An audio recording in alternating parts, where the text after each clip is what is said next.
Hi everybody, welcome to Vintage Craft and Chat. I am back from my summer vacation. As you can tell, maybe from my voice, I have a little bit of a cold on board, summer cold. But I am happy to be back, and I hope you guys are ready to get back to school, to channel your school days, your back to school days, the excitement of the start of school. We are going to be starting a new junk journal series today. That is back to school themed, or school days, as we like to call it here in the junk journal community. So just like I did, excuse me, this might be hard today. Just like I did for the butterfly junk journal series, I will have two junk journals that I'm working on in this series. This one, I think it's called Around the Corner. And of course, now I've taken the pages out, but I think I bet somebody will correct me in the chat, but I think maybe 70s, maybe. I think this probably had a 70s copyright. And then I've shared this before with you guys. I actually started this a couple months ago, but I'm also using one of these newer, kind of a newer copyright Dick and Jane books. So this will be the second one that we'll be working in. And this is called We Play Outside. And this is newer. So if you're out in the thrift stores and you don't have a vintage reader,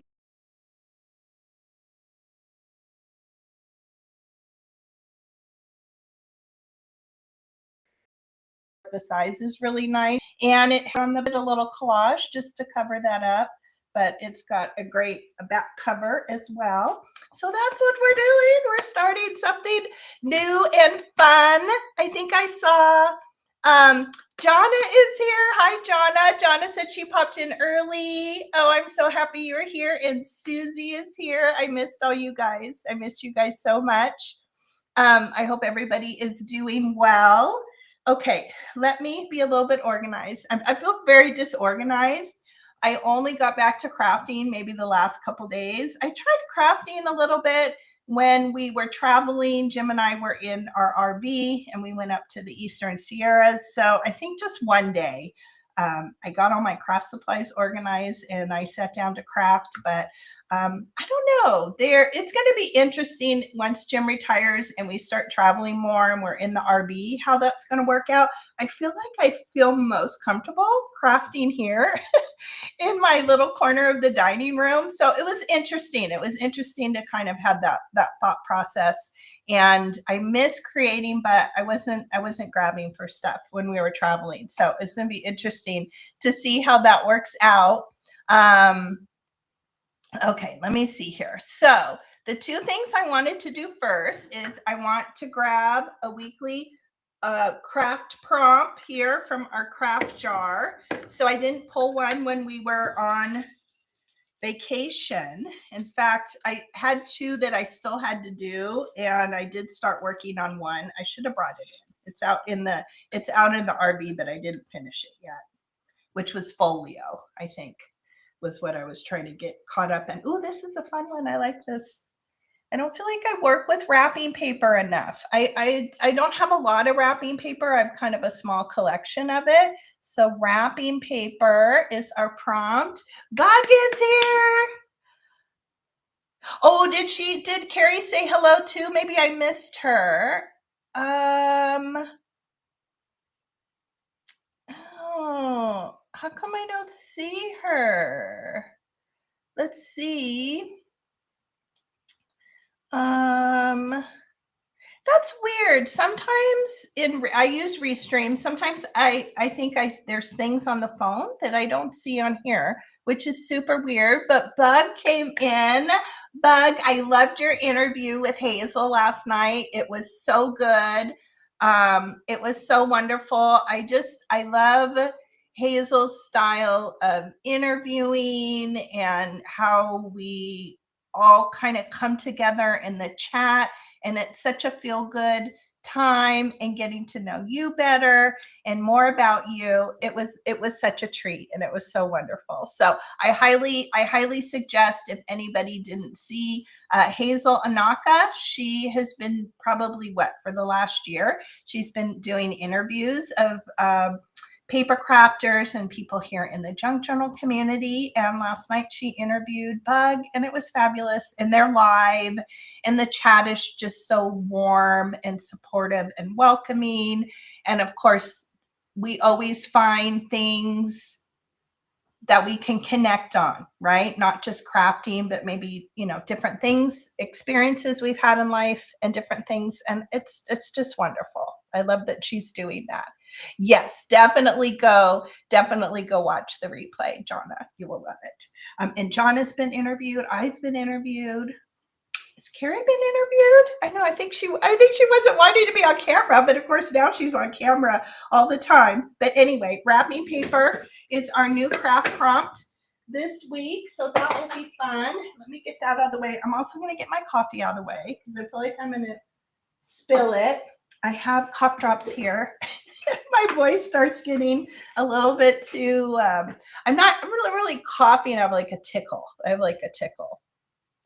And Jim had a cough like maybe the first couple days. We got up to it usually takes us 2 days to get up to the main campground that we stayed at the majority of the time. And I think he had a really sore throat, maybe the first day we got there. And then I got it on the tail end. So, and when we got home, I even got worse, like more sick once we got home. Okay, first though, let me share a couple things, and then I'm going to share some stuff. You know what? Actually, I am going to turn this around, I think already. But let me pull up something because I have had people have posted in the community tab. And I want to get back into, how come it doesn't say new? That's interesting. Community. I'm going to do newest because I want to share what people are posting in the community tab. So let me go back here. I had something that I didn't share a long time ago. See, it's so far back here. Let me get caught up. I know I shared that. Bear with me. Okay.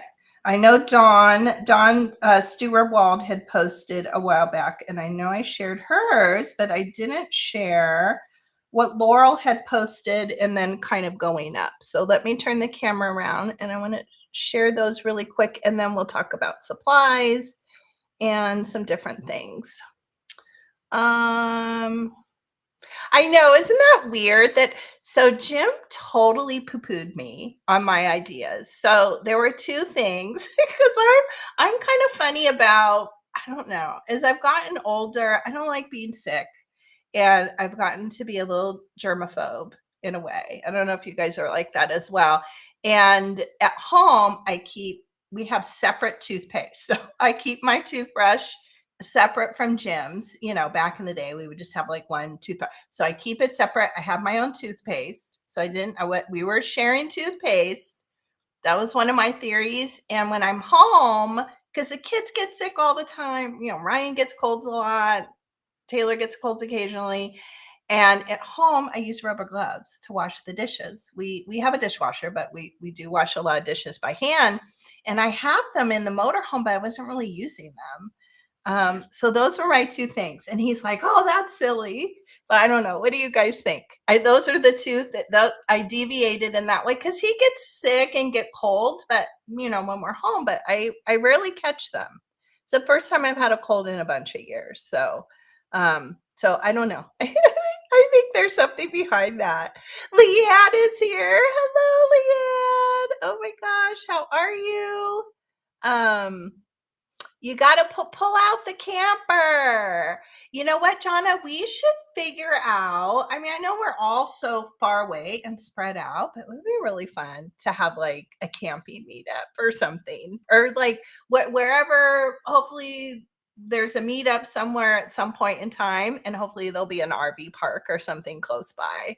And those of us that have RVs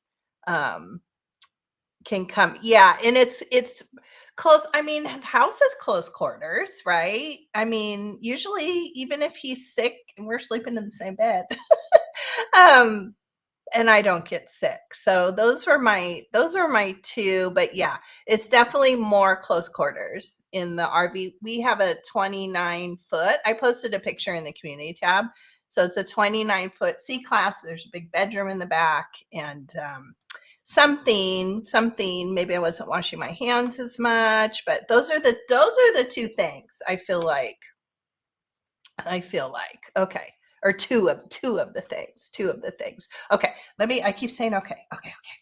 Let me turn the camera around, and then I want to share. Okay, so hopefully you guys can see. Let me straighten that out a little bit, just so you guys are straight. I'm a little crooked here, but Laurel had posted this. So Laurel is a little bit newer to our group. She stumbled upon us a couple of weeks ago. I sent her out some friend mail. So it's been fun to welcome her and have her here as part of our YouTube family on Vintage Craft and Chat and Day Trip Vintage Co. But she posted this, look at this, in the community tab. So back when I was organizing, I think that was when she stumbled upon us. I was doing a couple weeks of organizing, and look at this. So she's using a vintage suitcase to organize all her ephemera. It says she has pattern paper mixed. She has tools and scraps and pre-cut stickers. Is that all kinds of adorable or what? So I wanted to share that. I don't think I shared that before. I love it, especially like me, that would probably work really well for me because I like to make my organization look a little pretty and a little presentable because I am crafting in the rest of the, open area here in our living room, dining room. And Gail has posted a couple things. So Gail said she made this flip embellishment, which started as a file folder. I thought it could potentially be a cute card, and it's adorable. So look at this that Gail posted a couple weeks ago. Just all kinds of adorable. There it is. Oh, there, I can go a little bit bigger. Hopefully you guys can see. There it is, flipped open. Just adorable.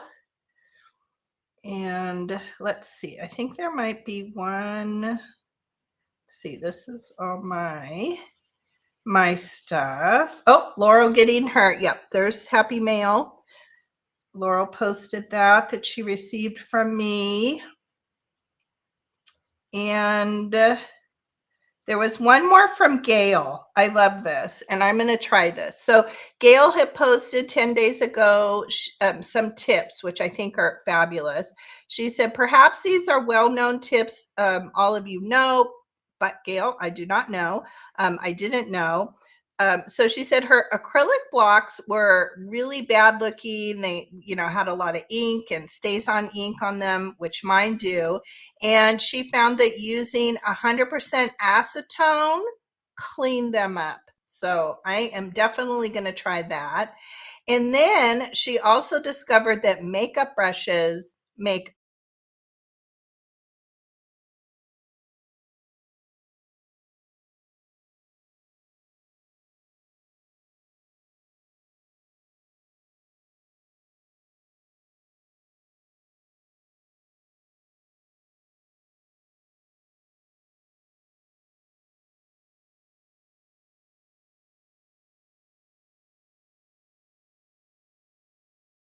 connection reconnecting. Might not be on. Let's see. Let me go on to my thing. Let me go on here a second. Oh, I am frozen. Okay, I think I'm back. But it still says, oops, connection lost, reconnecting. But I think I'm back now. Okay, Kathy. Hi, Kathy. Okay, Kathy says I'm back. It's weird. Up on the screen on my computer, my laptop, it still says, oops, connection lost, reconnecting.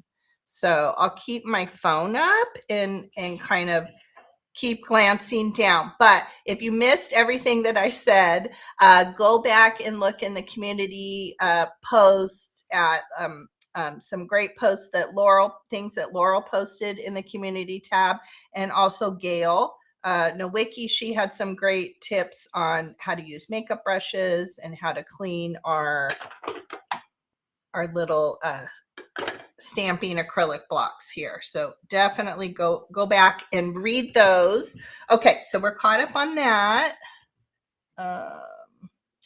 Okay, and then really quick, I just wanted to share some things. Now, some of these things are in hauls that I've posted, haul videos. But if you're interested in doing back to school journals, now is the good time, even though you might be doing them with a little bit of a vintage bent, but it's a great time because all the teacher supplies, all the back to school supplies are out there in full force in Michael's, Dollar Tree, Hobby Lobby, probably Walmart, all of those kinds of stores. And these are just some of the things that I picked up this year. Now, I don't have any scrapbook paper or stickers or that kind of thing that are back to school or school days specific, but I lucky enough was able to pick up some ephemera pieces. So these probably are for, classroom supplies here. We're going to use these as belly bands today. Here's also some pencil shaped ones. I guess they're calling them nameplates. So these would be nameplates a teacher would use in the classroom. This is a great little pad that I picked up at Home Goods, actually probably month and a half ago, something like that. And it was 2 things in a pack. I've already unpacked it. I don't know what the price was. It was probably, I don't know, $3.99, something like that, $2.99, however they price their paper pads. And it had both of these in here. So even if you find these little thin kind of scrappy paper, or what do I want to say, sticky note kind of things, you can back them with file folders and make them a little bit more substantial. In fact, I think I already did it. Yeah, I already did it with the pencil. So I just glued this onto the front of a file folder, and there you have an instant journaling tag, journaling card. You could, put a little ribbon on it or add some rickrack to it. So I think it's a great time to be on the lookout for these types of things. I've shared these. We're going to be crafty with these today. There's some great napkins out there that have the library kind of back to school theme. What else? Oh, these were I think these were Hobby Lobby. See, now I'm forgetting, but they're little mini cutouts and they look like composition notebooks, all kinds of cute. So they're like little die cuts. I picked those up recently. And then I also found these 20 count in their library pockets. So I think it's just, be on the lookout. Great to kind of use and upcycle in different ways. I'm going to stick these back in my little container here. But I wanted to share that, and then I'll do a little flip through of the journals, kind of where I'm at this point in time. Tamara is here. Hello. Watching while in the train oh, how fun. Oh my gosh, have a ball. Tamara, what fun to take the train. Haven't done that in years. Did that when the kids were little. We rode the train a couple times up the coast, and that's all. I love traveling by train. It's so relaxing. You don't have to drive. You don't have to fly. Oh my gosh, have fun. Have fun. Okay, let's see. All right, let me do a little bit of a flip through. The ironic thing is I started this journal a long time ago, and I wanted to have 2. I like to have 2 when we're sort of working on a series, because if I do something in one, then we can do it together in the second one that coming week. But this was the one that I made this week, and this one is further along than this one is. So we'll kind of go back and forth. I need to add some more pages to the signature in this one. And I'm going to do it a little bit differently. When we did the butterfly junk journal series, I sewed the signatures in, and then we started decorating the pages, adding pockets, making journaling cards, embellishments, and all that kind of thing. This time I'm going to do it a little bit different. We'll sew the signatures in at a later date because now that I'm using my sewing machine, I want to add some sewn details and, you know, some different interesting details that I can with the sewing machine to the pages or the edges of the signatures before I sew them in. So I've gone ahead. I already took both books apart. I took both books apart and I did that same kind of soft spine.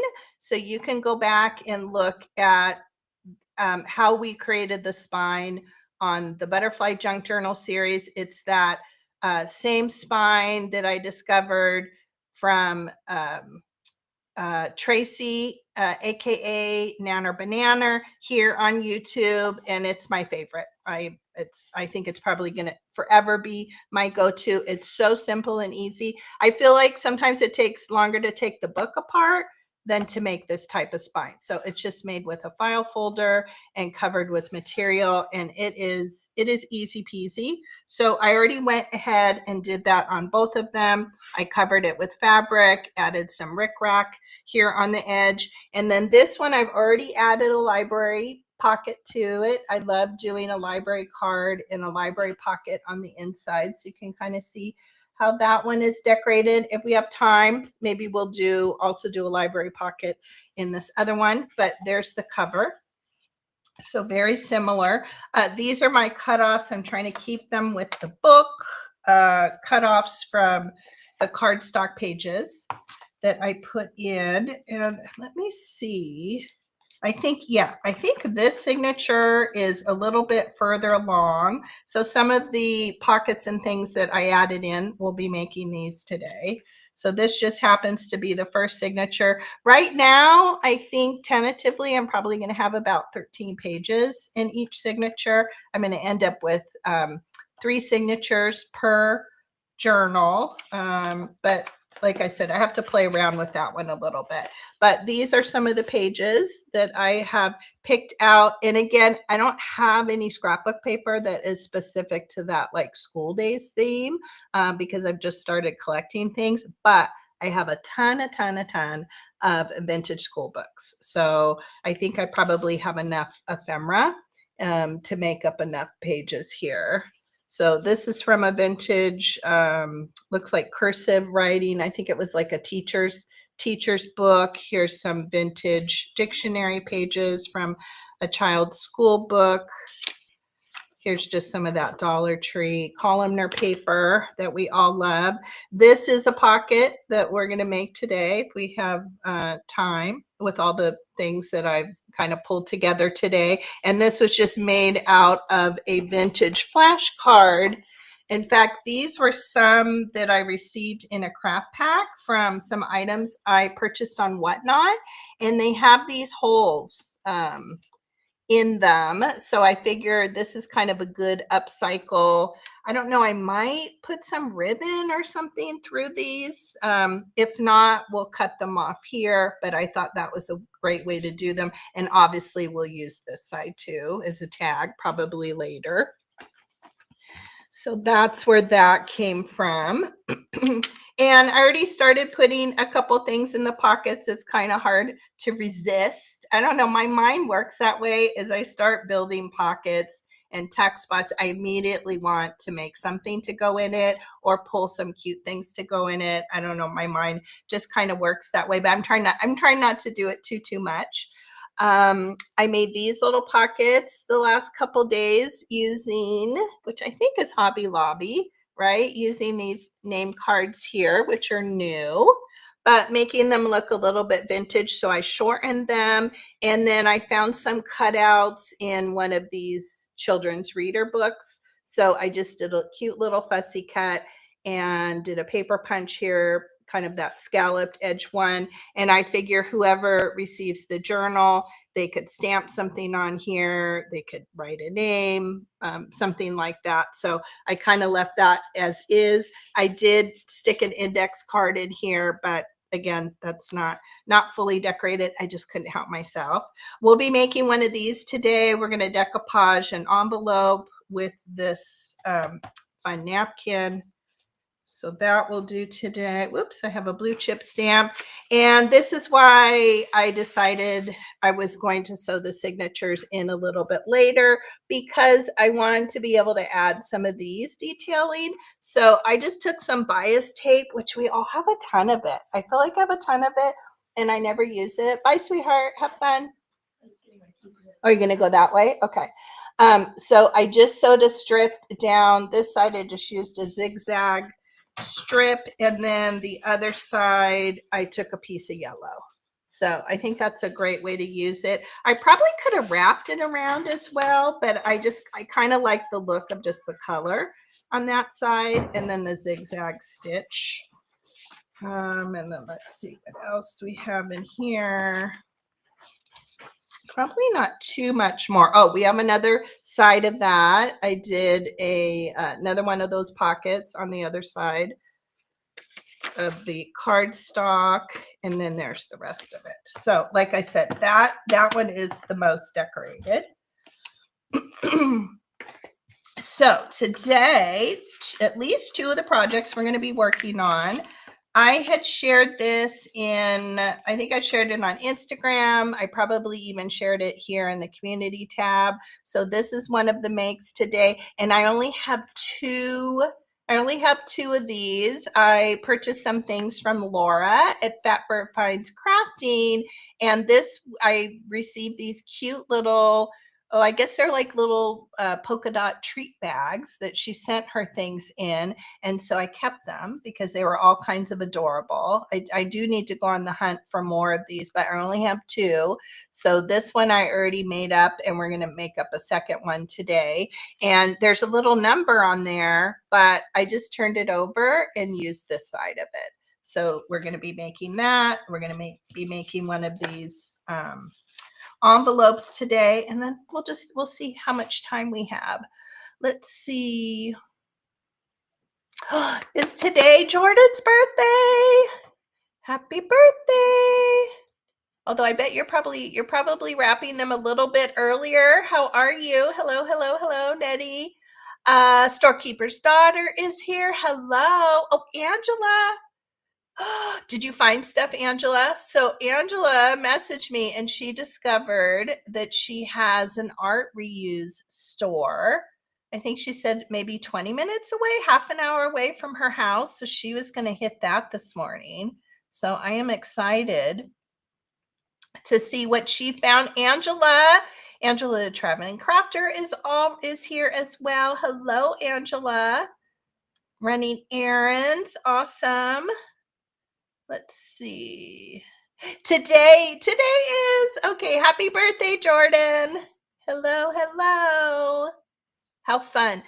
Taylor's so their birthdays are pretty close together. What's today? The 20th. Taylor's birthday is the 31st. So we both have August babies. How fun. Okay. All right, let's get started on this project. And then for the tag inside, I don't know, I might decorate a little bit more, but this is just, I bought a big pack of these on Amazon. In fact, I probably should have shared the link below. I did not. I'll go back and add that in later. I had thought in my mind that we were going to be sewing in signatures today when I set up the stream like 3 weeks ago or 2 weeks ago. And then as I started working in the journals, I realized, no, I'm going to do it a little bit different this time and sew the signatures in after we've decorated them a bit. So I think a lot of the things down in the description are probably more geared towards sewing in signatures, but I'll go back and clean that up later and add these in. But these are just some pre-made tags that I bought on Amazon, and I just think they look cute, kind of poking out with the little red writing there. So let's get started. I pulled out a book page. This is from the Dick and Jane book that I think might fit and might look really cute on here. So let's do a really quick little fussy cut and we'll make up all the components. Oh, that's right. I think you said that before, Nettie, that the 31st was your due date. That is super cool. And of course, Taylor's due date was not, it was like November, August. Let's see, August, September. Oh, does that even seem right? Was it November 1st? I don't know. It was early November because Taylor was a preemie. She was a little tiny preemie baby. So her due date, or my due date for her, was many, many months past August 31st. She decided she wanted to come early. Let's see, should I? Yeah, I think I'll leave these little kind of marks in here. Yeah, I think that would be right. My mom's birthday was November 3rd. So I think my original due date was close to my mom's birthday. I think Jim would remember. He always has such a better memory than me on things. But she was 3 months premature, so that's probably about right. Let's see. I'll kind of cut around this ground here. In fact, I think she was in the NICU for 64 days, I think, before we got to bring her home.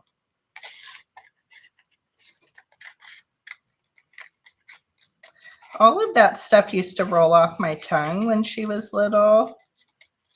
And yeah, I think the further away we got from it, we just were living our lives.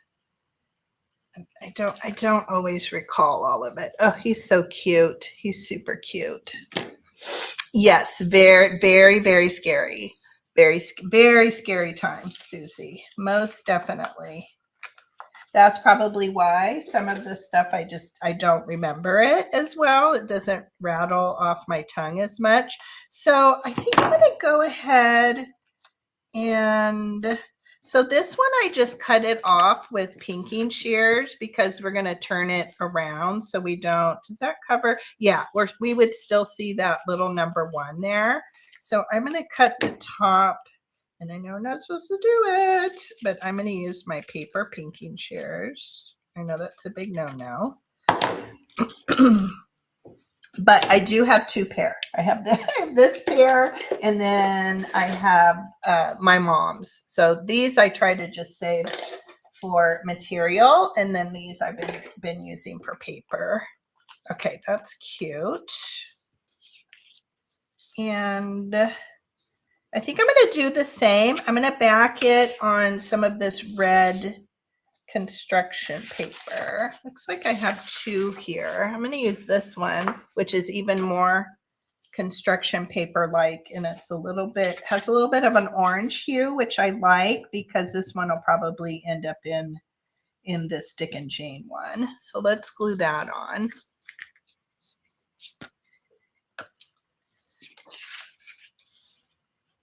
In fact, I was in the hospital for 2 weeks before I had her. So luckily, they were able to get lots of steroids and things in me. I had a placental abruption, which is why Taylor came. Actually, I had 2. I had 2 during that pregnancy. It was a tough pregnancy. So I'm guessing the second one was probably related to the one that I had at about 10 weeks. But we always say she's a fighter. She was meant to be here because she survived that first one at 10 weeks. And yeah, so she was our little strong fighter girl. But yeah, so I was in the maternity ward for 2 weeks, and then it was determined that they had me on a lot of different medications, that the medications were starting to be dangerous for both myself and for Taylor. So they weaned me off, and our little girl was born.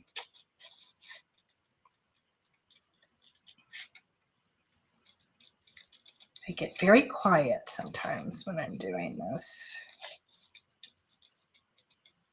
Little fussy cut here.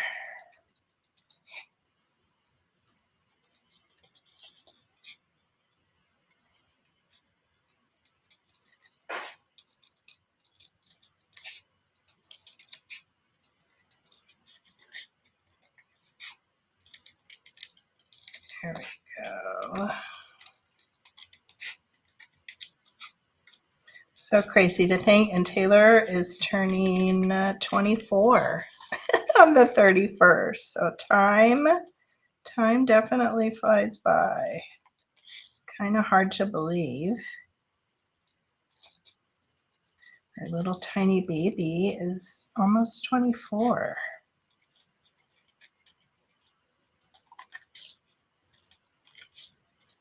Okay, there we go. So I like that. Has a little bit of an outline there. And let's see what other components we want to do. Do I want to keep this? I don't know. I always go through that. Like, I like to stamp. Oh, actually, you know what? We'll do the stamping on this part. This one I had a little label that I added. So let's kind of do the same thing. Where, yeah, here we are. I think I'm going to change it over to this one. Here. Will it fit? Perfect. Okay, it's a great way to use up. I always like to do my stamping on book pages. I don't know. There's something about the look of the vintage book pages, especially like the really thick ones that have that, you know, kind of creamy, nice texture. I think it kind of imparts a vintage look when you're stamping labels. I think it has a really good look. So I usually try to keep all the kind of blank pages at the front of books. Yeah, 20, almost 24, Susie. Yeah, she is a little miracle baby. And she didn't, you know, she didn't need blood transfusions. She was crying. She was breathing on her own. You know, maybe they gave her a little bit of flow, maybe through her nose initially, but yeah, a lot of the issues that little micro preemies like that have, she did not have. Thank goodness. She had a little bit. They had her under the light. What is that? She had a little bit of jaundice kind of going on a little bit. But they did find, which they said was not necessarily related to her prematurity. They did find within the first couple days, you know, because they start calling in the cardiologists, and, you know, they're just doing all the checkups on the little babies. And she had several holes in her heart.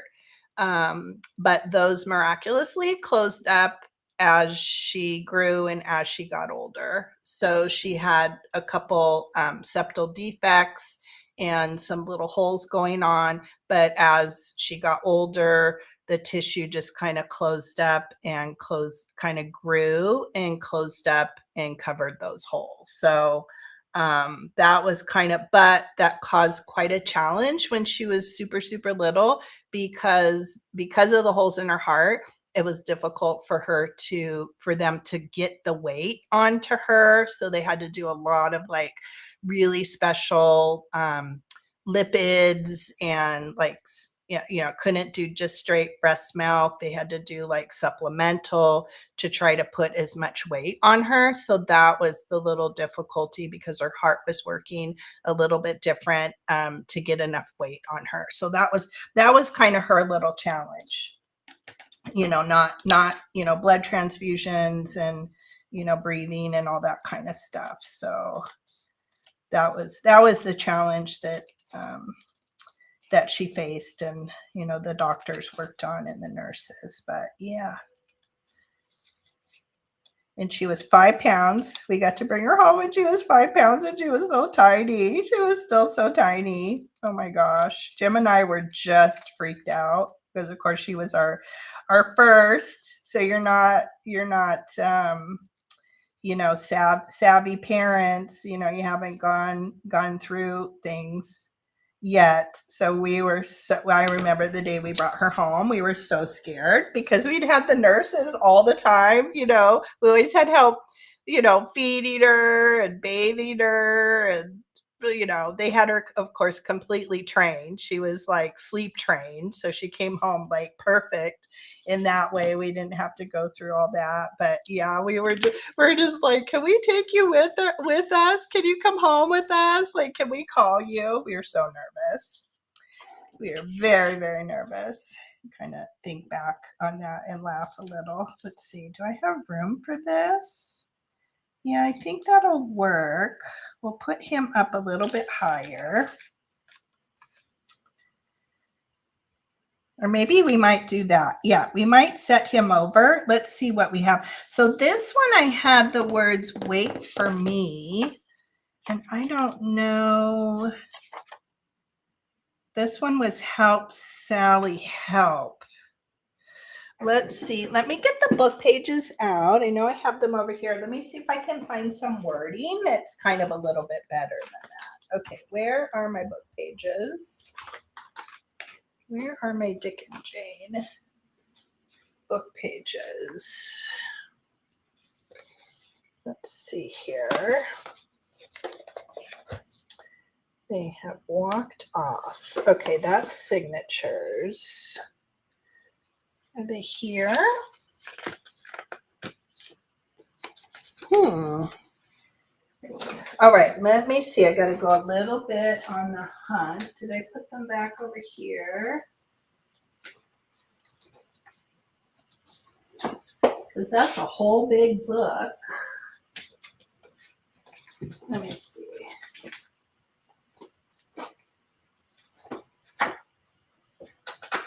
Where? Oh, sorry guys. They might be in a folder.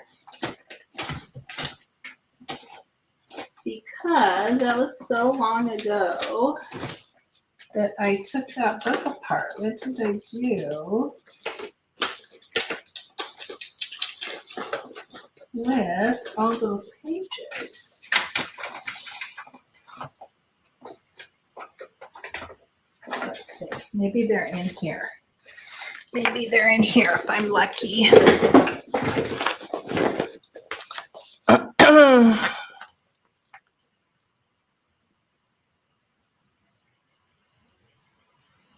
Oh, you have a granddaughter who has an August 31st birthday? Oh my gosh, I love that.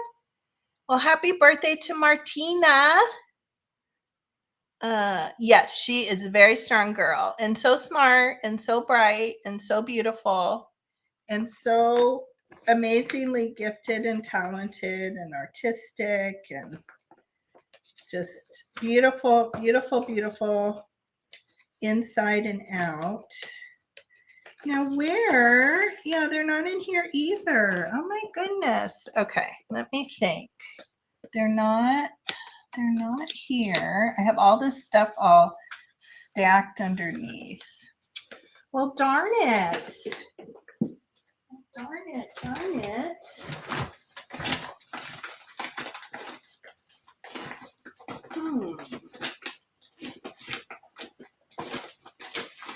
Well, that is a big bummer.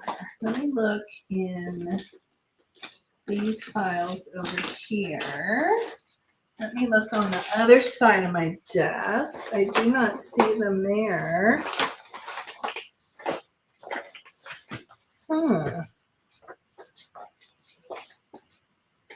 Well, let me look.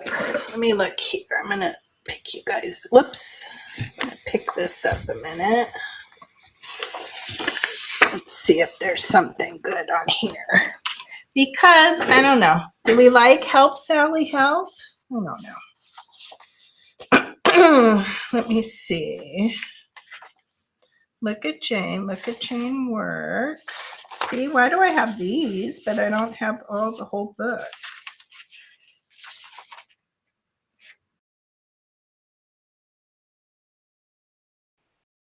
These are ones that I pulled out from other books. My goodness.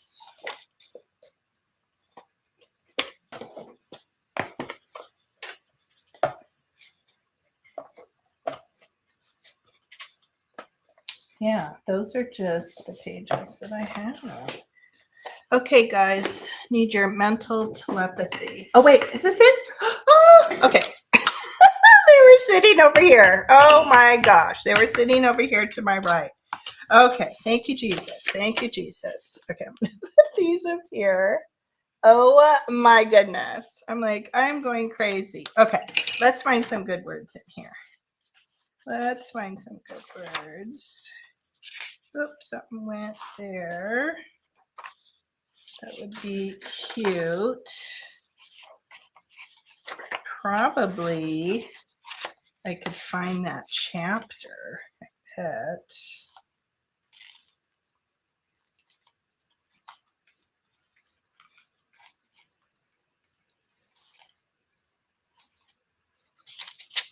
Oh, let's do this. This would be cute. 1, 2, 3. Yeah, let's do that because that kind of in a completely different storyline, but I think that's cute for the school days. 1, 2, 3.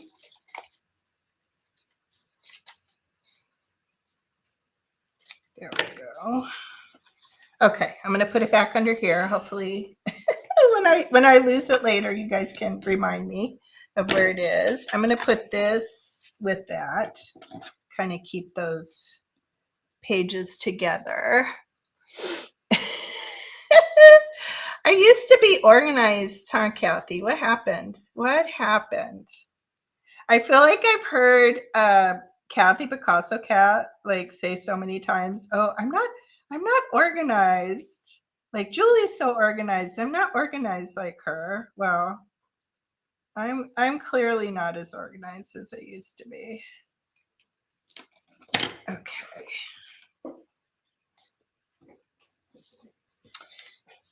I'm falling down in my my organizational skills the older I get. Okay, where is my ink here? Probably looking at that as well. Oh, it's right here. You guys were looking at that as well. Okay, so I'm going to hit this with a little bit of vintage photo.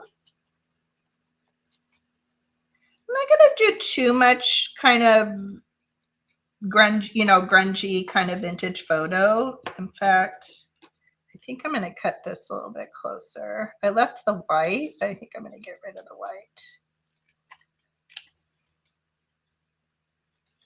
I think I'm going to leave a lot of the stuff fairly clean looking, but add a little bit of vintage photo here and there, especially with some of these newer supplies, just so they don't look so new. But won't be an overly grungy. But I am going to hit the edges of this label just to get rid of the white. Okay. And let's see how we're going to build this.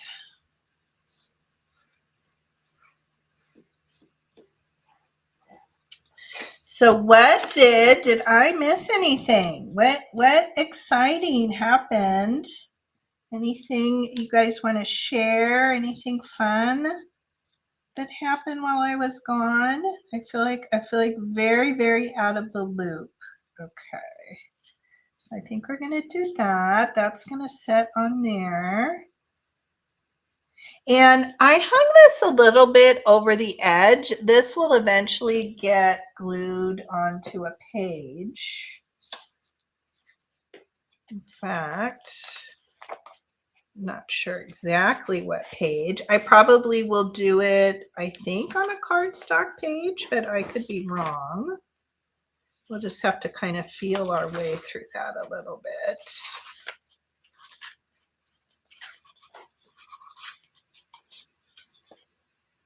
Yeah, that's probably not a good example.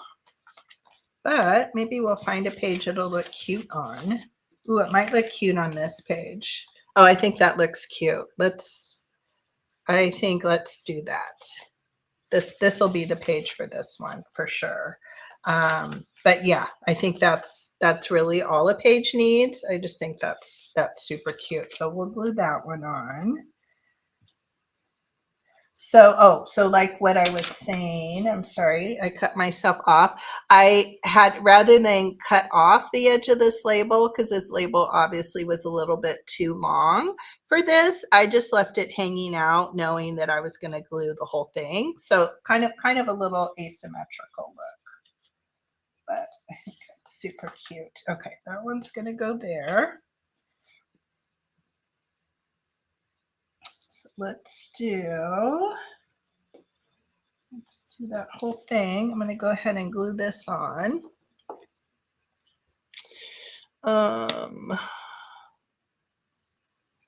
Yeah, we are so petrified, Susie. I mean, obviously, oh my gosh, all the nurses are so nurses in my opinion are angels. Every single nurse out there, and NICU nurses even more so, are just beyond special. We couldn't have done it without all the amazing nurses that took care of Taylor.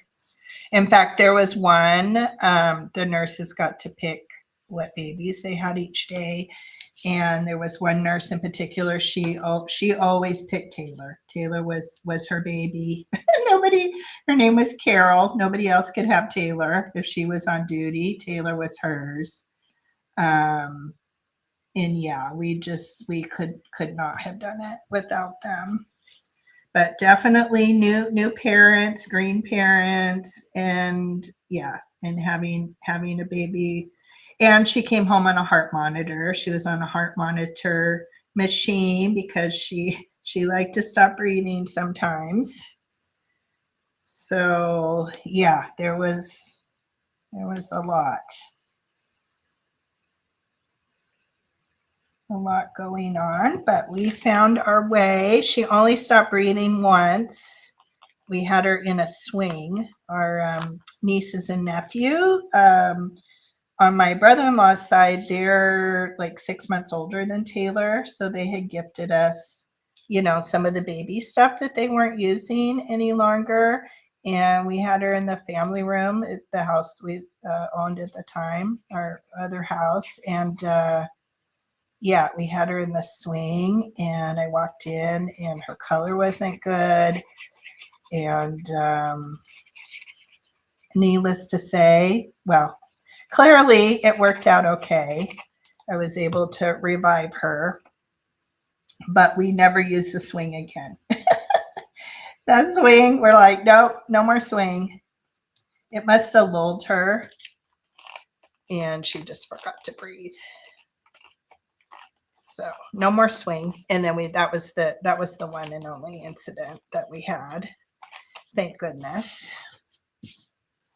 Okay, there we go. Okay, super cute. Now let's get a little button and a little bit of material. Looking at this one, kind of what did I do here? Let me put this because I don't want to lose that page. I love how it looked on that page. All right, let me get my little jar of scraps. And let's find something cute here.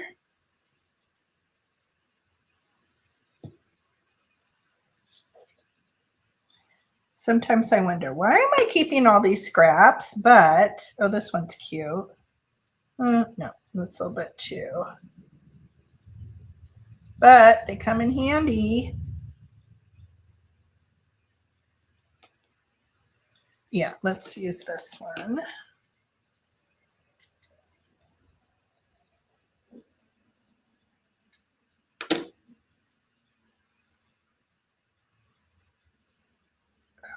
Okay.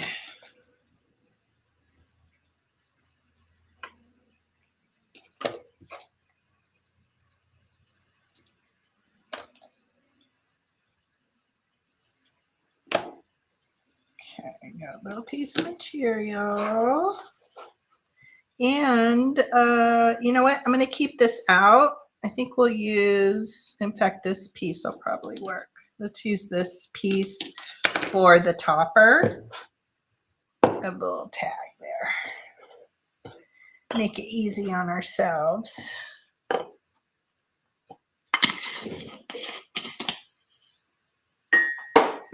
And let's find a button.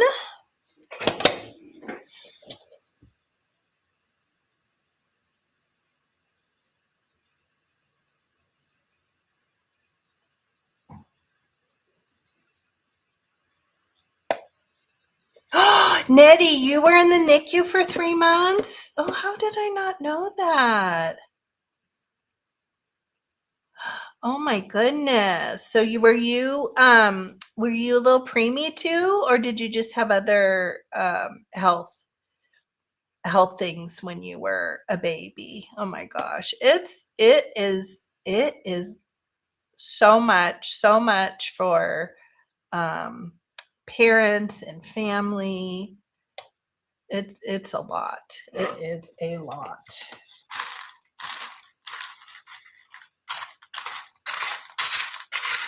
I pretty much lived at the hospital because when they're little tiny preemies like that, you cannot hold your babies whenever you want to. You're on a very strict schedule.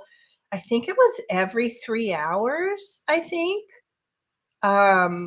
We were only allowed to enter every 3 hours because when they're preemies like that, and particularly micro preemies, they have to grow, they have to be calm, they have to sleep, right? That's the goal, is to get weight on them and keep them healthy. So there's all kinds of protocols. The nurses don't even touch them. Doctors are not allowed to touch them, right? The nurses rule the roost in the NICU. So the nurses don't even let the doctors touch the babies unless the nurses give them permission. So it's very, very strict. But I would pretty much lived at the hospital because I would try to get at least 2 or 3 visits in a day. Jim had gone back to work, and then he would usually stop in before work in the morning, and then we would both be there at nighttime together with her. I didn't miss a single day in those 64 days. Oh, Nettie, I'm so sorry. Okay, so you were late and had other health issues, and your twin was stillborn. Oh, I'm so sad. I'm so sorry. Yeah, that's tough. That's tough, tough, tough. You have a sister angel in heaven, that's for sure. Okay, I think I'm gonna do yellow. Look at this little piece. This is kind of cute too. This is catching my eye. Is that too much? No, I don't like it. I was like, that's cute. Maybe I don't like the direction it's going. Let me see. I was like, oh, should I use that little? No, I think it's cute that direction. Maybe we'll put that too. I had this little piece of rickrack. So let's add that too.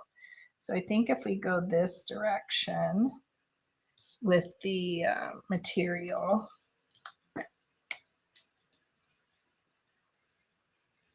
Let's see here.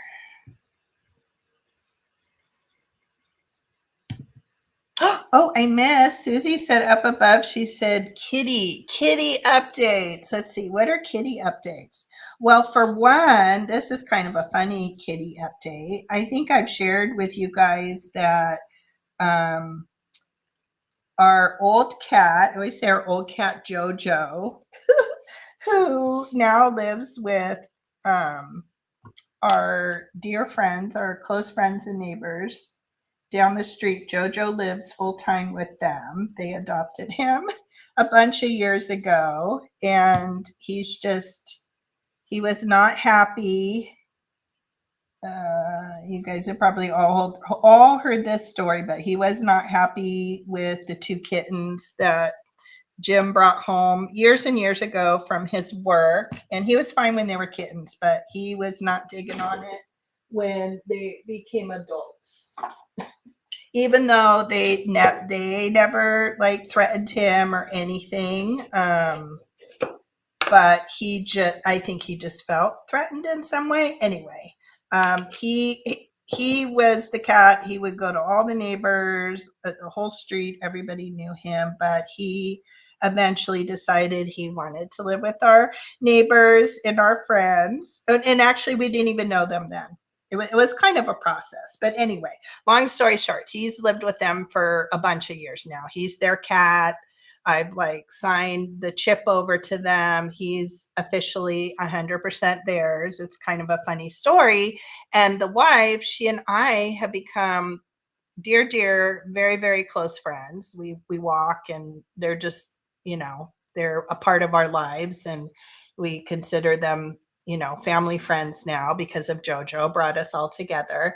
And anyway, they've been on vacation for 3 weeks, and they were out of the country, and so we got to kitty sit and house sit for them. So we got to love on Jojo for 3 weeks. And I think I've shared with you guys, he doesn't go out much anymore. He's about 8 or 9 years old, and he's very wary. We have, coyotes in the area. We have raccoons and possums and other cats. Thor, that other neighbor's cat, is out and about. So he doesn't like to go out much anymore unless he's in the backyard and somebody's with him. But occasionally he will get out, and he'll come over to our house, and he's grumpy the whole time he's here. He's grumpy. He'll come in the house. Obviously, he knows where the food is, but the whole time he's complaining. I think trying to keep the other kitties at bay. He hisses. He's all kind of extra when he's over here. But of course, the last 3 weeks, because we've been taking care of him at his house, we got to love on him and cuddle with him. And yeah, it was kind of like being around the old Jojo. So that was such a treat to be able to do that these past couple weeks. And they came home 2 days ago. So yeah, for 3 weeks we were taking care of him. So that was a lot of fun. And we were going over like twice a day, and the kids even napped with him because he was super, super lonely. So that was fun. And then here, yeah, we're just settling in. Poppy's getting super big. I wish he would come. I might go try to find him. He's getting more orange. He kind of looks like a toasty marshmallow.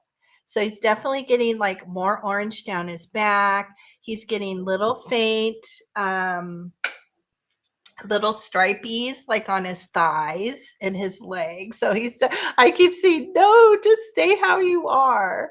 So I'm sure he's going to get obviously much more orange the older he gets, but he's just a sweet, sweet boy. We're all immensely in love with him. Like Benny's still in love with him.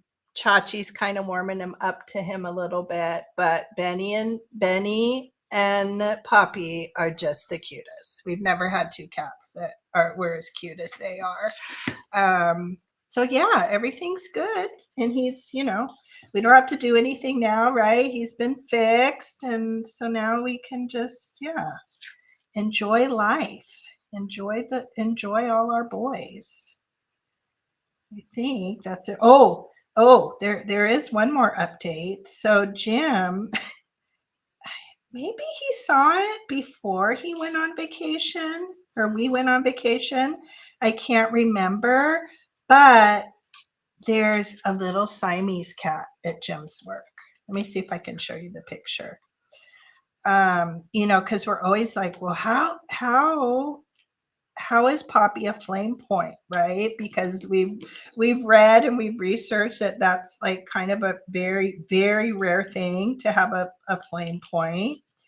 Everything has to be perfect genetically with mom and dad, right? They both have to be carriers of that XY or whatever the chromosome thing is. And so yeah, let me pull it up. So yeah, I'm pretty sure it was when we got back. And Jim is saying that it is smaller than Poppy.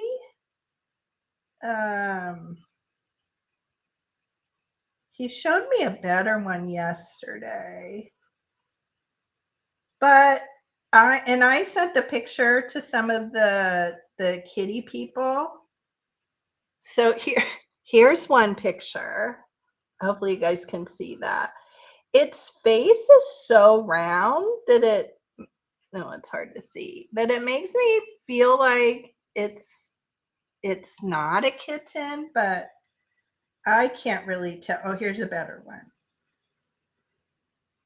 It looks more like an older cat, but definitely blue-eyed.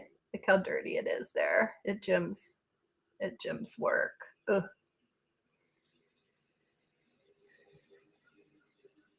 But it's definitely a Siamese. So maybe that's part of Poppy's history. Maybe that's part of the mystery of Poppy. So this is really far away. If you can kind of see it in the corner, but I don't know if that gives, that's not a very, but so there's like, what do I want to say? Like big metal containers at Jim's work. So you can kind of see it there. There it is, a little bit better. And they're lifted up on blocks, but I don't know. It doesn't look like a kitten. He had a much better picture yesterday, one of his coworkers. So I let the who's now a friend of ours that originally helped us do the trapping through the rescue. I sent her picture so she knows, but she's on vacation right now, so I need to contact our other contacts. Let's see. I'm going to do green or red. No, maybe I'll do red. So I need to contact them because we definitely need to trap it and see if it has a chip, if it's somebody's pet. And that's the only cat we've seen this whole time after the 12 cats were TNR'd, right? So we did a total of 12 cats with Mama being number 12.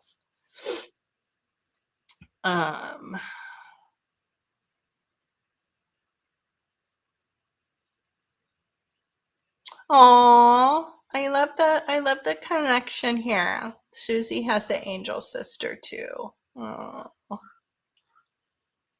isn't that wonderful? That's how I was feeling like with Hazel's interview with Bug last night too, right? Just a lot of the similarities. Like we're all here because we love crafting and crafting and vintage and love for those things that brought us together, but kind of the shared life stories, right? So did I go that? Oh, I wanted to go this way. The shared life stories that we have is really, really special.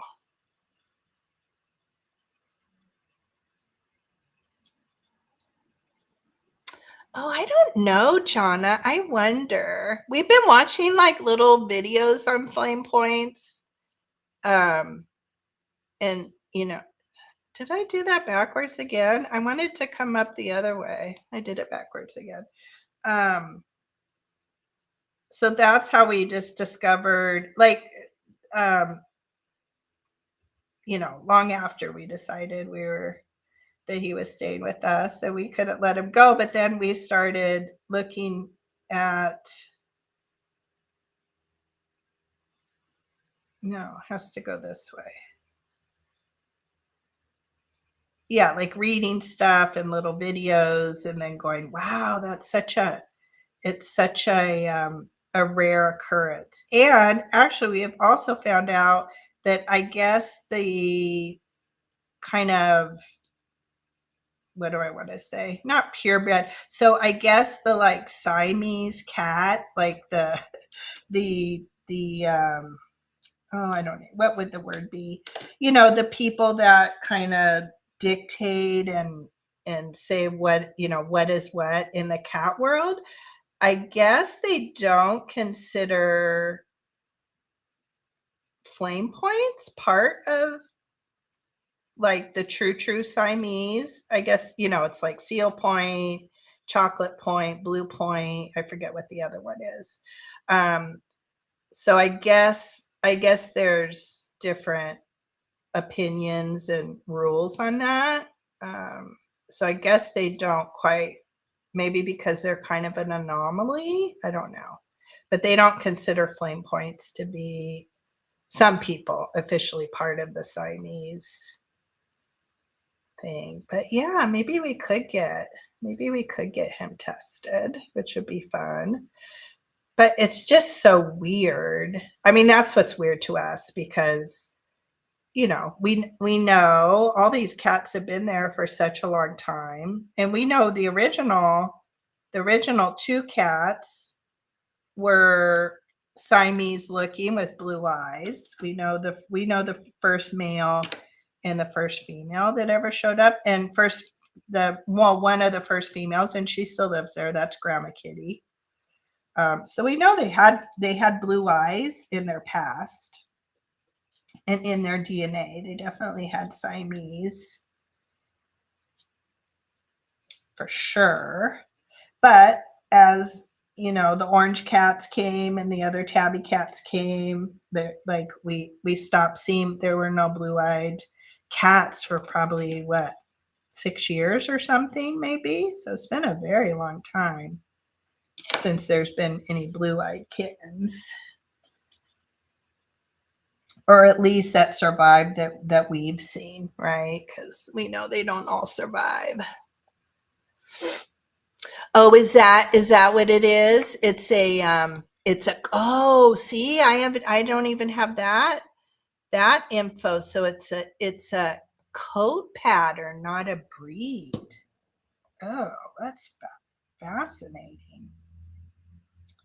I think I was also reading something that, because the flame point cats, they're white, right? They're like pure white when they come out. And there's also something about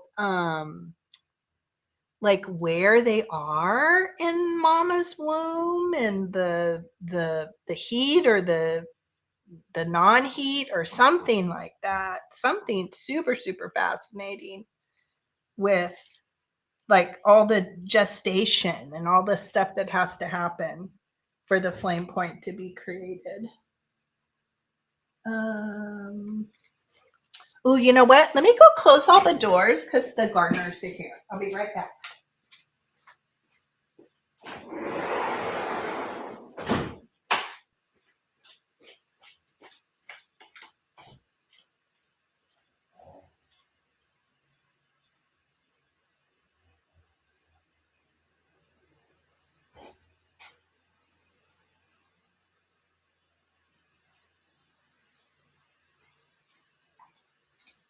So yeah, I can't remember. I wish I could remember what it was specifically, but there's something about the way they're carried in mama's womb too.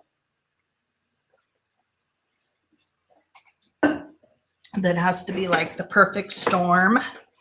Okay, I think that's it. Took me like a million years to make it. But there we go. And we have the little tag.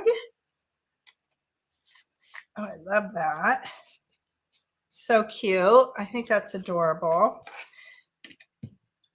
And let's glue it in. So I love this one on this page. I think it looks super cute.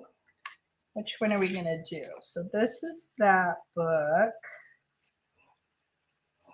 I think I'm going to do the little boy just because the cover of this one, I like the little boys that are on here. So I think we'll do the little boy and then we'll do the girl on her bicycle.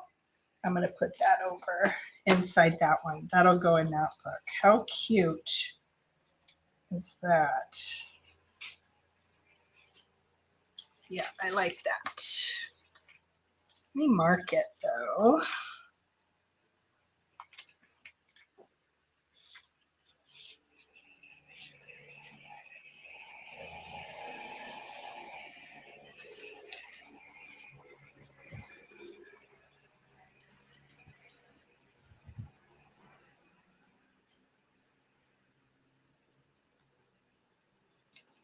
Okay.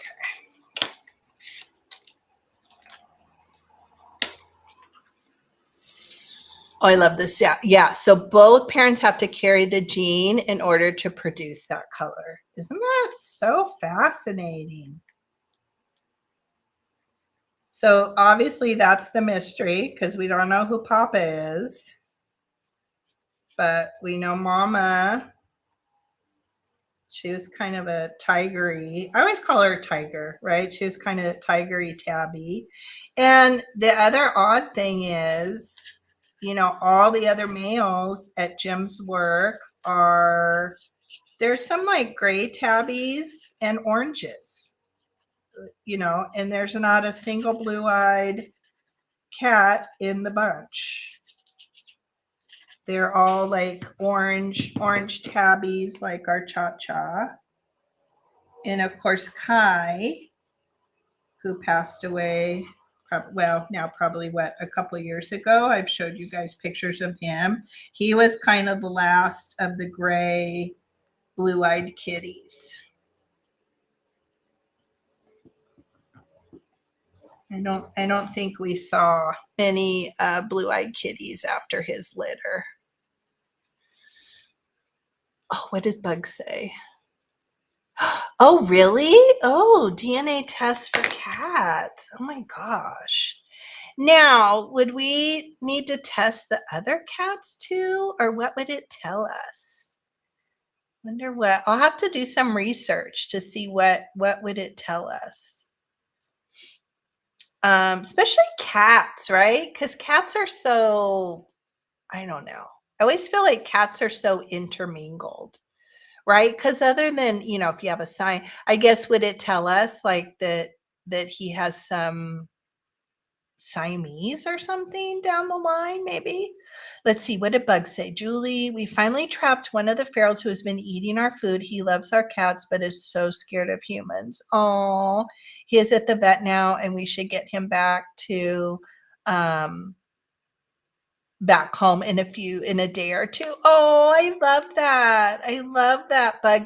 Did you guys did you go through a rescue to help pay for everything, or did you just found a vet that was willing um to get him fixed? I think that's the hard thing. Although now that we've kind of been involved in it, we know another vet locally that will do it, the one that did all the surgery on Lucky and fixed her tail. So now we kind of have two places that we know will do it. But a lot of vets won't because they have to handle them in a certain way. Yeah, cats are so catty, right? Yeah, they're so inbred, right? It's not like you could look at them and say, "Oh, like dogs, that's a Saint Bernard, right? That's a, you know, whatever, golden retriever, right? It's like so specific. But then when you look at cats, and they could have multiple daddies too. Can dogs have that? Can dogs have multiple baby daddies? I know cats can have multiple baby daddies, right? Which I guess explains sometimes why they come out looking so different. I mean, even, right? Obviously, Poppy looks nothing. He looks nothing like his sisters at all. I don't even know if their faces even look very similar. Okay, we've done one thing. What time is it? Oh my gosh, I'm like talking so much. Sometimes I get off, I'm like, what did I even say? What did I talk about? Okay, a dollar 19, at 1 hour and 19 minutes. Okay, all right, let's do this envelope. And kind of what I do when if I have multiple journals, what I do, I find it really easy. If I come up with something cute, I make two of them. So if I do something in one, it's so much easier to do something very similar or the same thing in the other. So that's kind of been my MO. And I love this. You guys won't even know or can't tell, but these are some leftover envelopes from Ryan's high school graduation. You know how you get all the really nice envelopes, and we had a few extra that were left over. So I'm glad to be using them. Of course, as a junk journaler, we keep all that kind of stuff. And I was really happy to find that these due date napkins fit almost perfectly on the back of this envelope. So let me show you. Where is that one? Okay, let me clip that. Okay, that's glued on. In this one here, and I'll kind of show you what I did with the envelope. And I may even I think these would be really cute to make journaling cards out of. So I may end up making also like a journaling card out of each of them. But all I did was I just glued it, and it fit so perfectly on this envelope. And then I kind of ran it over onto this side too. So you get a little bit of decoration on the flip side of it. Super cute. Okay, let's do that. So let me think. This is going to be this way. Yeah, I think it'll work to do like this. Let me kind of look. Yeah, that's perfect that way. I think I'm going to give this a little bit of a cut. These napkins came from Michael's, and my guess is they don't have them anymore. You may be able to look online. I bought these, oh my gosh, so long ago. I don't even know. It wasn't even somebody in the junk journal community. I don't even know. I saw somebody share these on a haul, and it was back in May or something like that. It was a long time ago because I had to go on the hunt for them out in Palm Springs area when I was out with my parents helping them do taxes. Because I remember I told my stepmom, the only thing I need to do is go to Michael's while we're out here. And I looked online to see like how many, and I bought like, I don't know, 2 or 3 packs of them. Because I thought, okay, those I'll never see those again. So my guess is they don't have them anymore, probably, but I don't know. You may be able to get lucky and find them. No, I guess I'll just do that. I was thinking I was going to cut this off, but no, I think I'll keep that together. Let me grab something here. This is a piece of book page that was all scribbled on. A children's book here, and I'm going to get a big glue stick. Glue stick is my absolute favorite thing to glue and decoupage paper napkins. I've used Mod Podge before. I've tried different things, but glue stick, I go back to it all the time. It is my favorite method. It's very quick and easy. If you want more of a glossy kind of look to it, you can go back over with a layer of Mod Podge after you've used the glue stick. But I really like, I'm going to turn it this way. This is always the kind of trick to get it to lay down.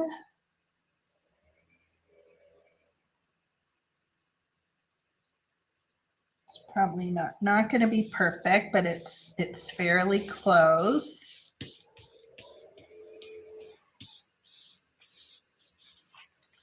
Ooh, I did much better on this one than I did on the other one. I'll show you a close-up with the other one. And you know, sometimes you get little wrinkles and you just can kind of work them out with your finger. Just be real ginger with it. But I do not mind when it has the wrinkles. I think that looks equally cute. And some napkins you'll find they have the little kind of bumpy, like the little circle parts of it. I'll kind of show you. I don't know if you'll be able to see, but you know, sometimes on the edges of the napkins, they have that little kind of bumpy, kind of pebbly look. If you can keep working with it and kind of burnish it down lightly with your finger, and those little bumpy circles just go completely away.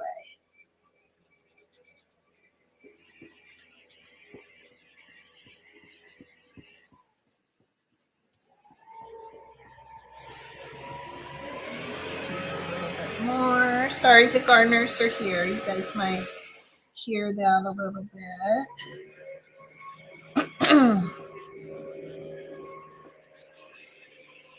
Nice. Okay, now let's do this half.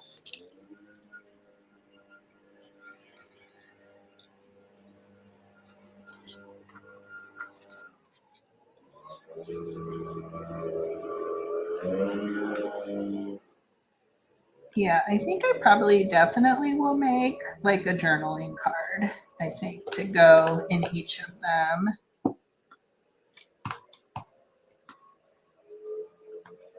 Because this napkin is just way too cool.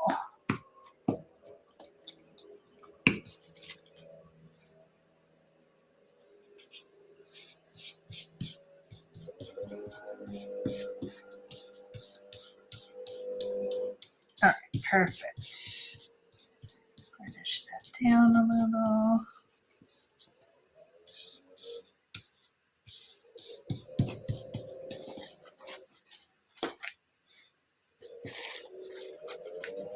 And I'm a little wonky. I'm a little off-sided, but I think not too bad.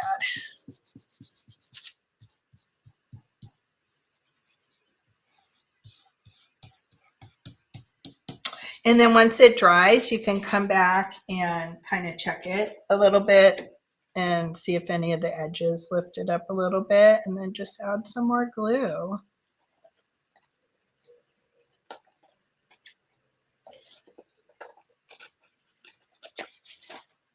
And paper napkins are so great. They take ink really well also, which makes them fun.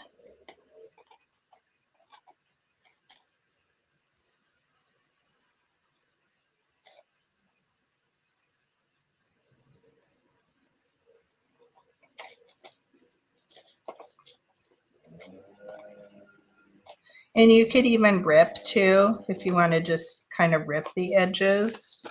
I'm going to cut it just to give it a little bit of a cleaner look.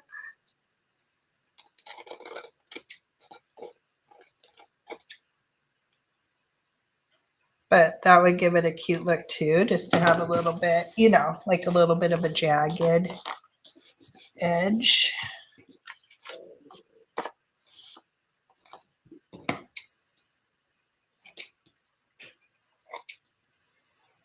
Turn that up a little bit closer. Nice.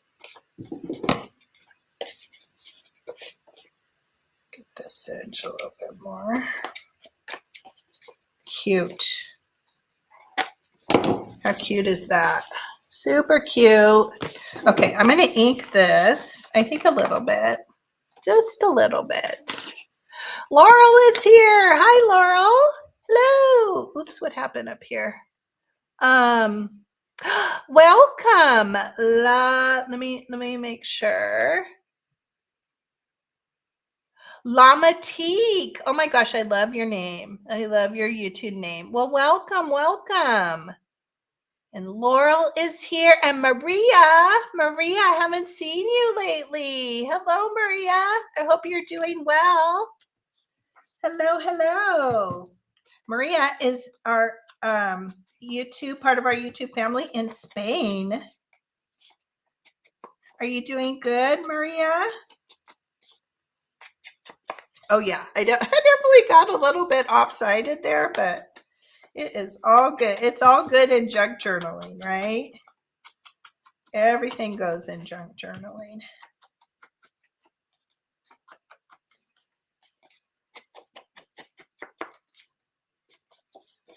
Well, welcome. Are you a junk journaler, Lamatique?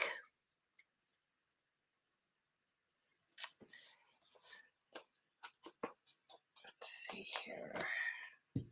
Paper crafting. What is your craft and love of choice? Obviously, some of us have multiple.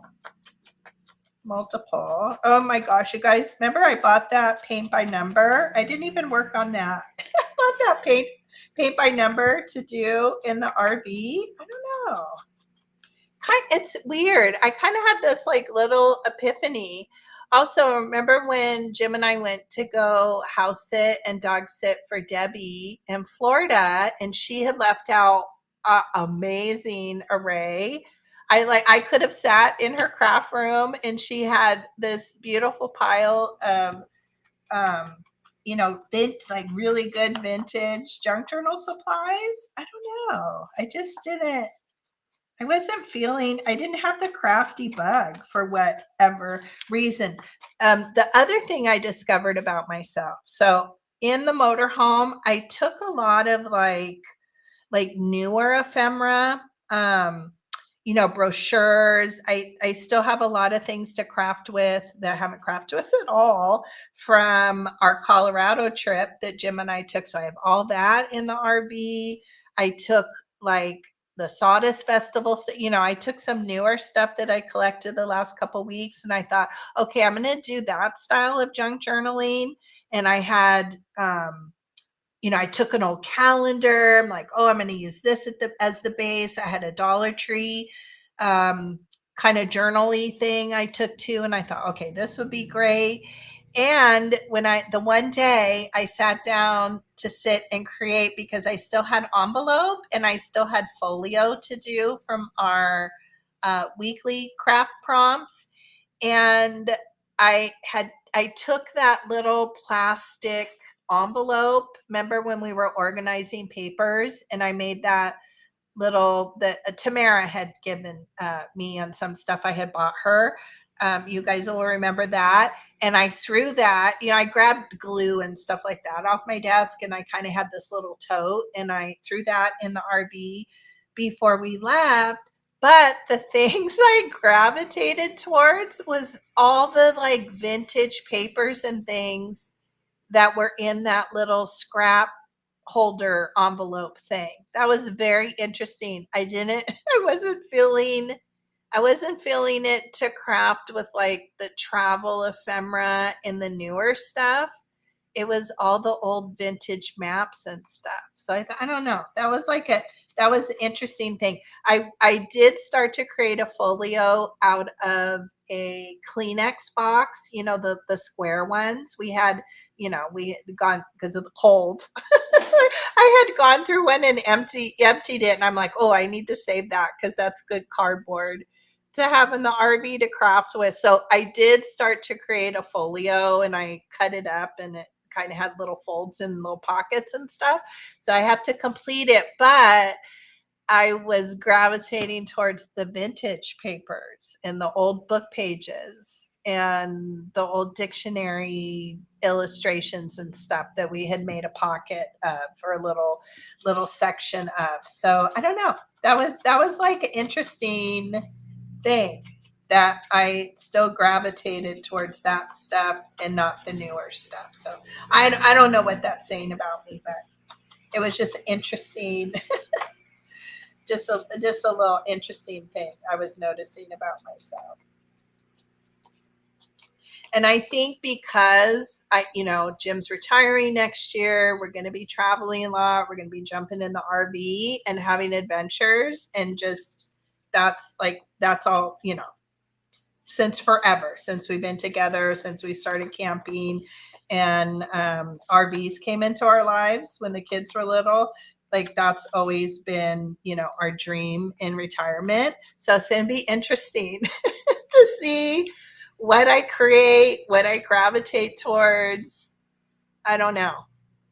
I guess I'm in this weird kind of, I think about that a lot, I guess. Like, what kind of stuff I'll have on board, and like how much stuff I can have with me, to craft and create with. So that's just kind of an interesting aside. I did not, Kathy. Let's make a deal.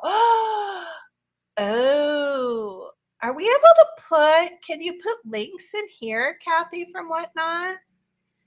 I don't know if we can. Probably we can only put YouTube links, right? Is it craft supplies, or it's just general vintage? Oh my gosh, that's going to be super fun. Good. Okay, Llama. Should we just add, what would you like to be called? Do you want to share your actual name? Do you like to be called Llama, Llama-Teak? Love to know that as well. Well, you're in a good place.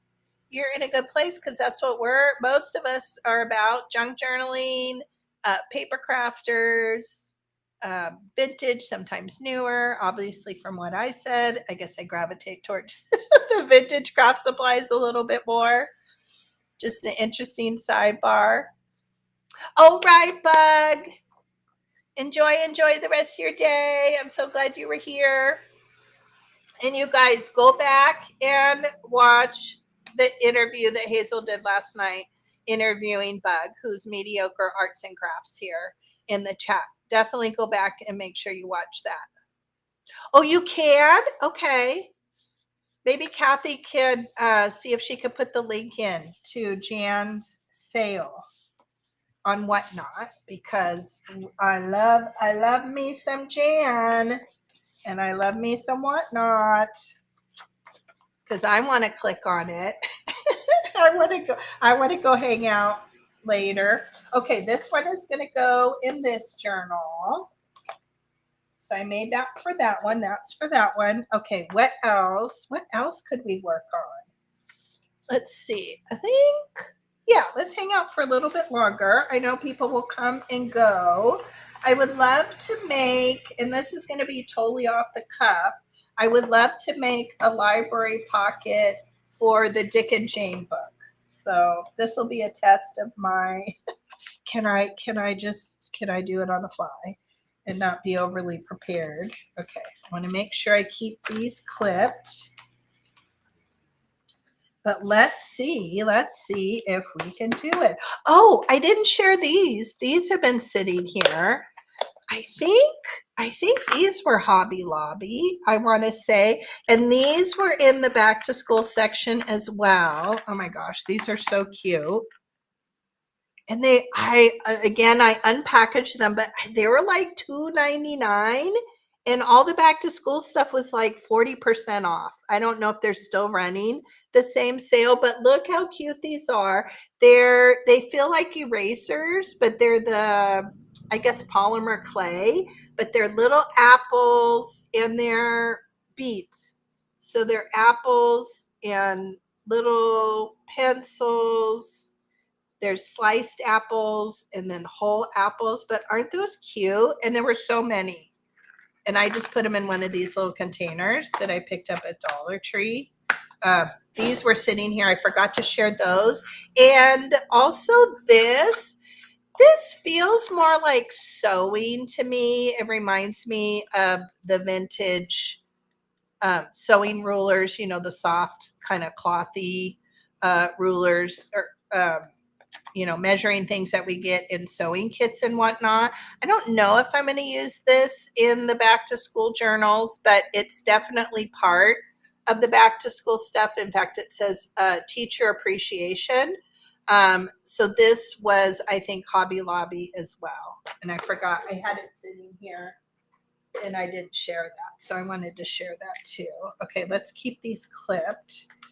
Okay, what kind of library pocket can we put into this one? Let me see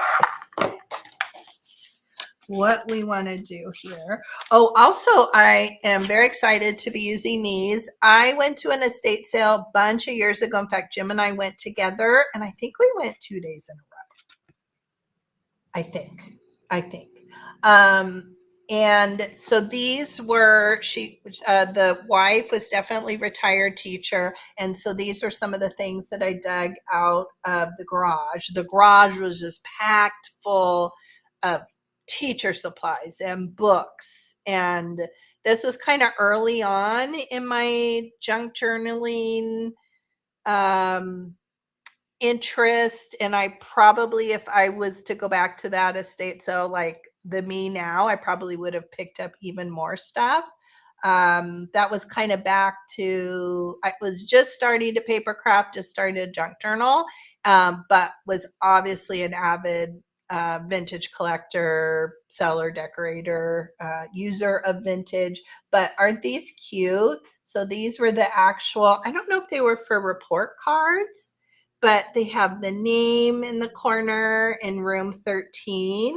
So I'm going to include one of these in each, and I think I'm going to fold them, and I'll probably cut out, you know, cut a slice in the other one, so it'll end up being a pocket.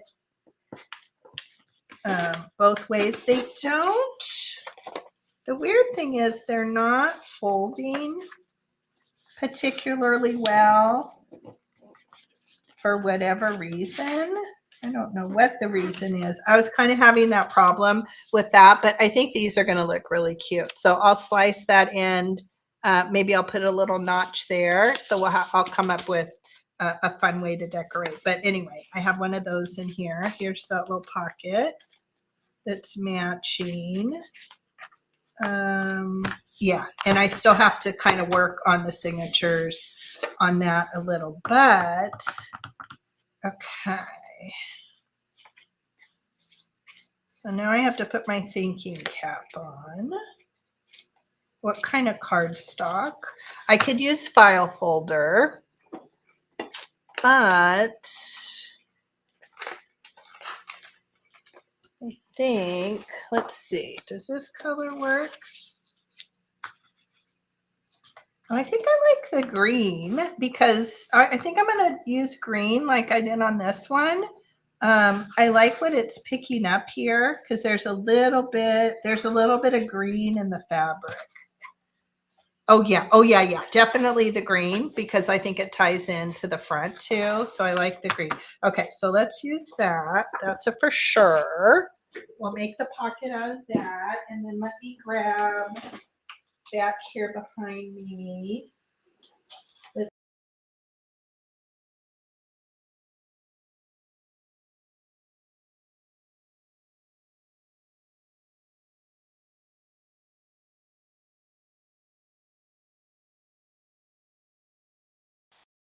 This out.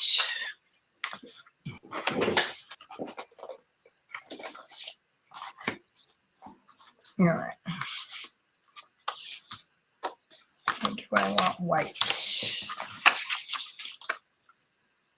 No, let's do blue. Let's be colorful.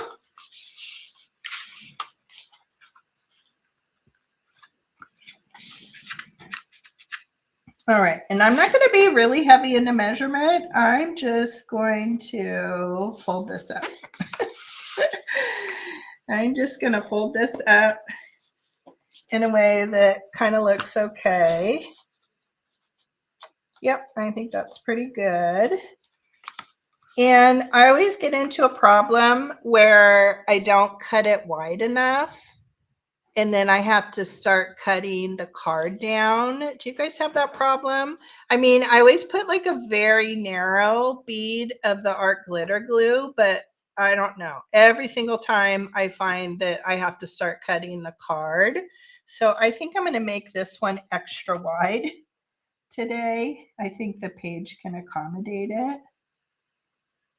So I think I'm actually going to go like way out here, I think.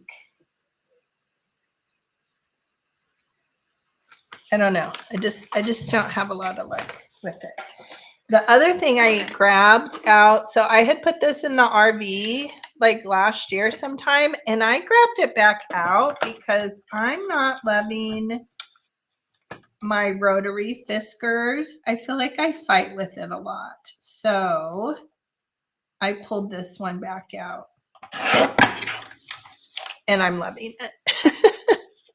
and I'm even having thoughts of maybe getting, I know it's like really kind of noisy when I'm on with you guys, but I've had this cutter, this Fiskars. Oh my gosh, I probably had this 10 years or maybe even more than that. I've had it since the kids were super, super little. I got it at Tuesday morning. I've never had to sharpen it. It's like wonderful. And yeah, I feel like I'm always fighting with my rotary one. Let's see. Let me catch up here.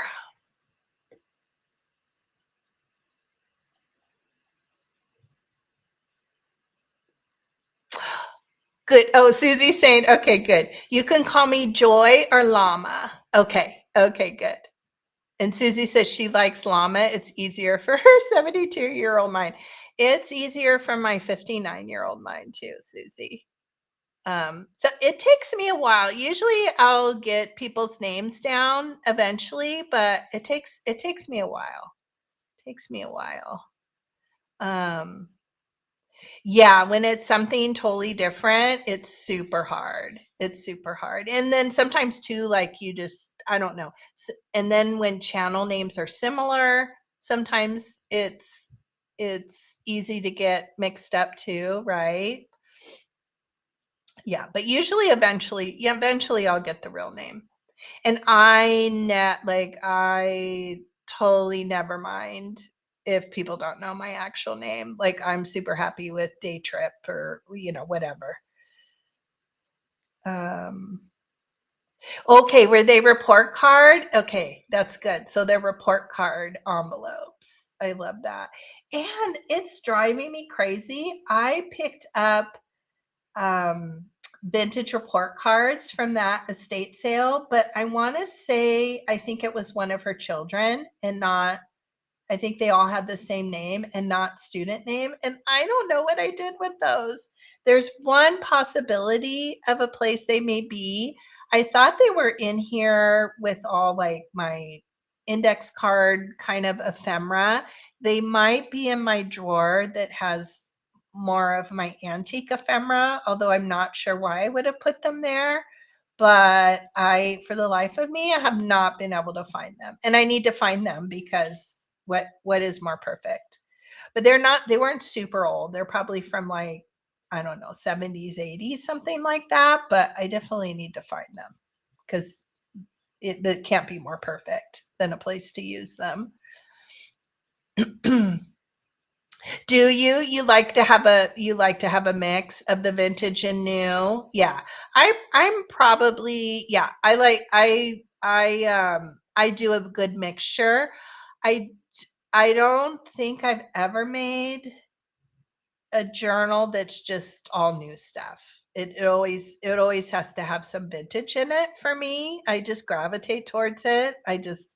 I love old paper and old books and the way old illustrations look and the smell of book pages and how they feel and the different types of paper. I just love it. And I'm not a big glossy girl. I'm not big on the glossy pages too. So you like the green and the blue? Okay, perfect. I'm glad we picked it. It's unanimous. Oh, Kathy says, oh my gosh, the whole barn. Okay, I'm gonna pull up Jan's page just so everybody can see her on Whatnot. It does, Susie. You know, it was funny when I dropped some things. I had some Etsy sales I dropped off when we got back from vacation, or when I turned the shop back on, and it's usually the same two clerks. That there's two ladies that work in my local post office, and usually I just drop stuff off. I don't chit chat with them too much. But for the first time, one of them said, she goes, I love your business name. She goes, it's so like 70s or something like that. She said, and I was laughing. Yeah, I get that a lot. And the funny thing is that didn't even cross my mind when I came up with the name. I it came about because I had my other Etsy business, my other handmade business, which was super, super busy. And rarely could I get out to go to estate sales or go thrifting, or, I had no time really to do that when the business was super, super hectic, and, taking care of the kids were little, all that stuff, lifing, taking care of the house. And so I thought of day trip because only occasionally, like maybe once a month, could I have a little weekend day trip or a little day trip just to, maybe go to a local estate sale or something. So that's how day trip came about. And then not until I came up with that name did I realize, a lot of people, thought about the day trip in and the Beatles and, 70s kind of stuff, which, I like too. I'm a 70s girl. That's my music and kind of my vibe. Okay, so we have the green and we have the blue, and what are we going to put on it? Okay, let's round the edges just because that's kind of cute. And we'll see if we have any kind of book page images that would be cute. Let me look through here.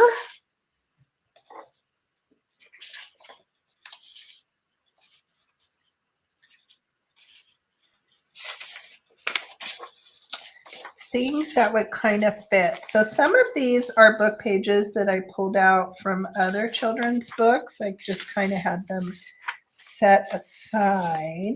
So even though I'm calling this school days, there is, there's a lot of papers from vintage school books and music sheet. I have a lot of vintage school book pages in here, but I don't, obviously Dick and Jane doesn't have a ton of school images, and or this other around the corner that I'm using. So it's kind of a nod to it. I don't have any craft paper stickers or anything like that that kind of have that school days. Oh, look how cute that is. Would that fit? I kind of pulled these out because I thought these would make cute journaling cards, but look how cute that is.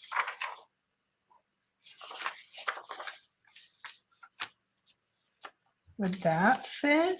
I don't know if that fits, but how cute is that?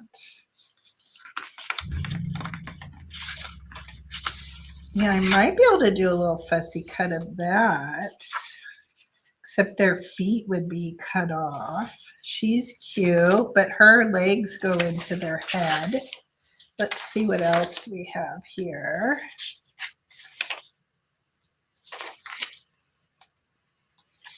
If there's anything else, and then we'll kind of look through the Dick and Jane pages, see what pops out.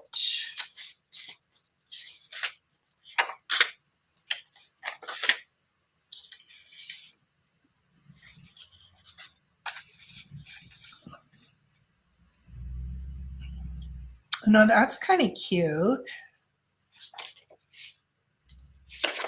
Look at that one. That one might be kind of cute. So it says we ride to school in a bus. That might be a good option. Okay, let's put that there. Kind of like that, because size counts, right? We have to have something that kind of fits. These, I think, are all a little bit too big.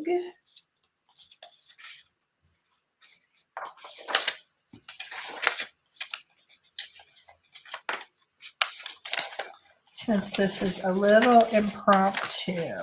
Okay. Yeah, I think the bus might be super cute. Put these under there. And then let me do, I put these here. Let me just do a little quickie flip through. But like I said, I don't think I'm going to find something that's super school specific in here. I'm pretty certain. Let's see here. That's kind of sports. Barbecue.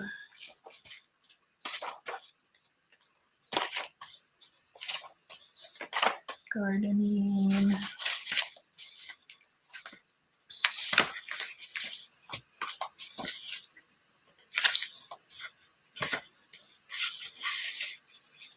Funny frog.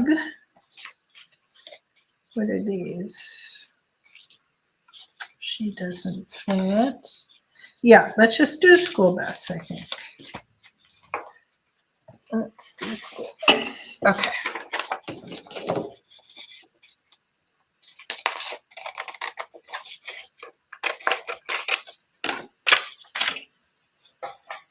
All right, I think I'm going to use this so I get a little bit straighter.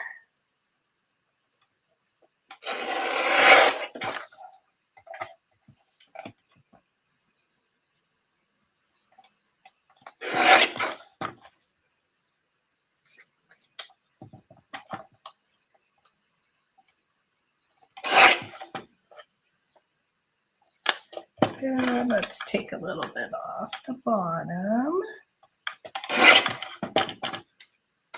Oh, I said I was going to find Jan. Mama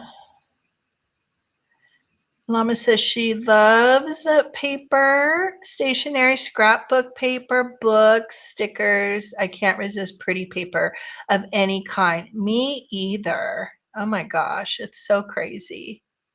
It does, although I have to say, I mean, because I've collected vintage for so many years, I inherited, beautiful vintage antiques from family. My mom was a collector. So I'm pretty topped out on home decor. Like, right? We have all the furniture we need. I rarely ever pick up anything that's hard goods, home decor, that kind of thing, because I just don't need it. So I will say when I'm out antiquing or thrift stores or flea markets, whatever, estate sales, it now makes it so much easier to just hone in on paper books. Like it's so much quicker. I love it. Cynthia, hi, how are you? Welcome. I missed you up there. Hello. Hello. Susie says, school days journals are my fave to watch. Yeah. She did. I should have mentioned that. I watched Carrie's flip through.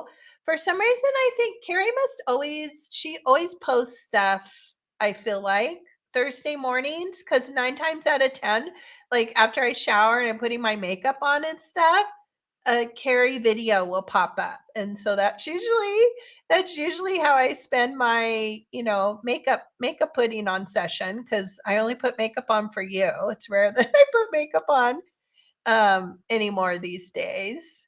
And it was so beautiful. I think she said it was already spoken for too, right? But I'm glad she did a flip through, and it was so cute. Super, super cute. Yeah. Okay. Let me find Jan. Let me find Jan really quick because I think this might be something super great. So Kathy mentioned in earlier, if anybody's coming in a little bit later, our friend Jan, her business name is Antiques from Karen.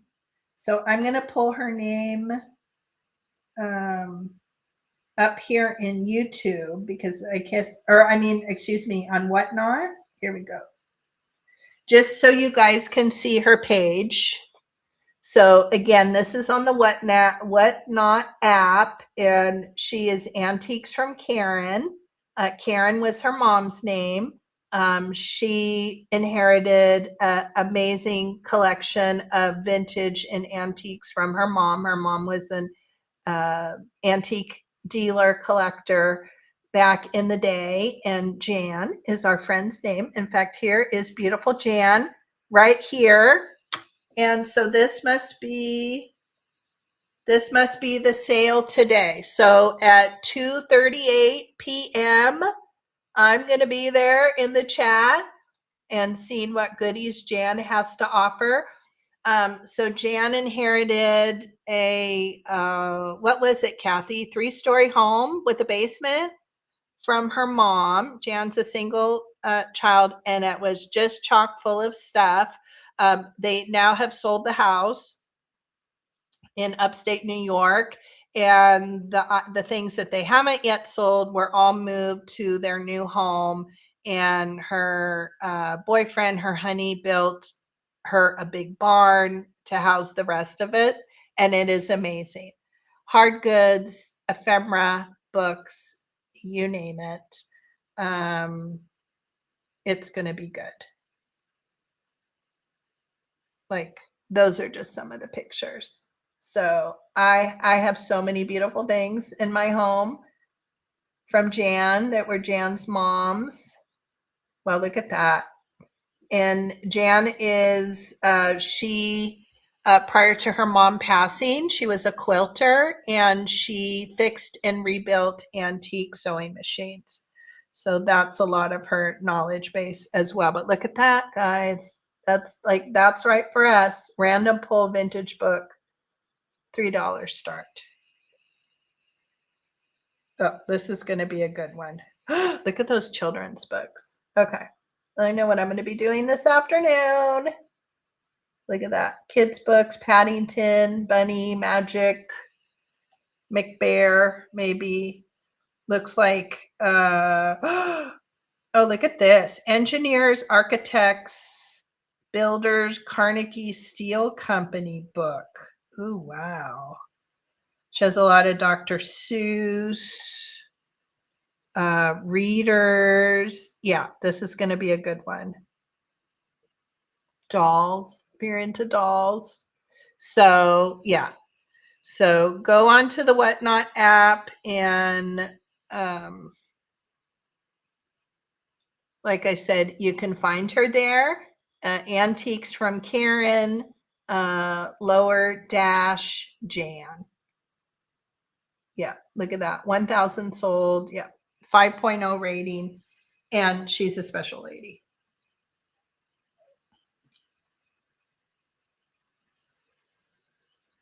Okay, let me go back in there. All right. Is that what it said? 3 in the morning? Or is that what I said? Did I? Oh, Angela put it in. Okay, there's the link. So you guys can all click on the link. Awesome. You can click on it, and then I think there's like a little bell or something that you could put and do it. Nice, nice. Oh, that's what I was going to share. Let's talk. I'm going to stay on for a few more minutes. And I had that as a talking point because I wanted to start having talking points on Thursday, but obviously we all kind of the discussion goes where the discussion goes.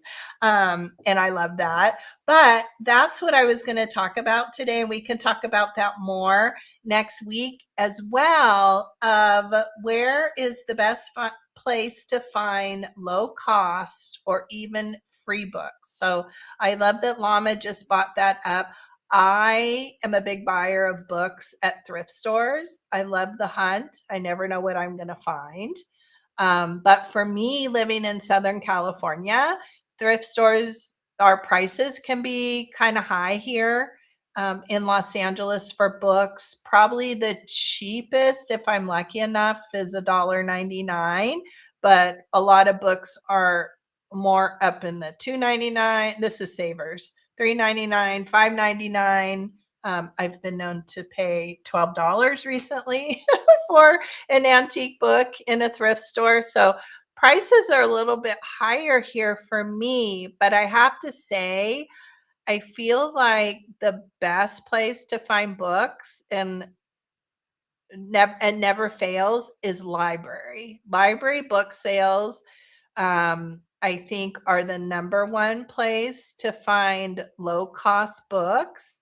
And I've even found free books at libraries. So some, not the Palos Verdes or library district here, they don't have a free bin, but there's a neighboring town, Torrance, that's near us.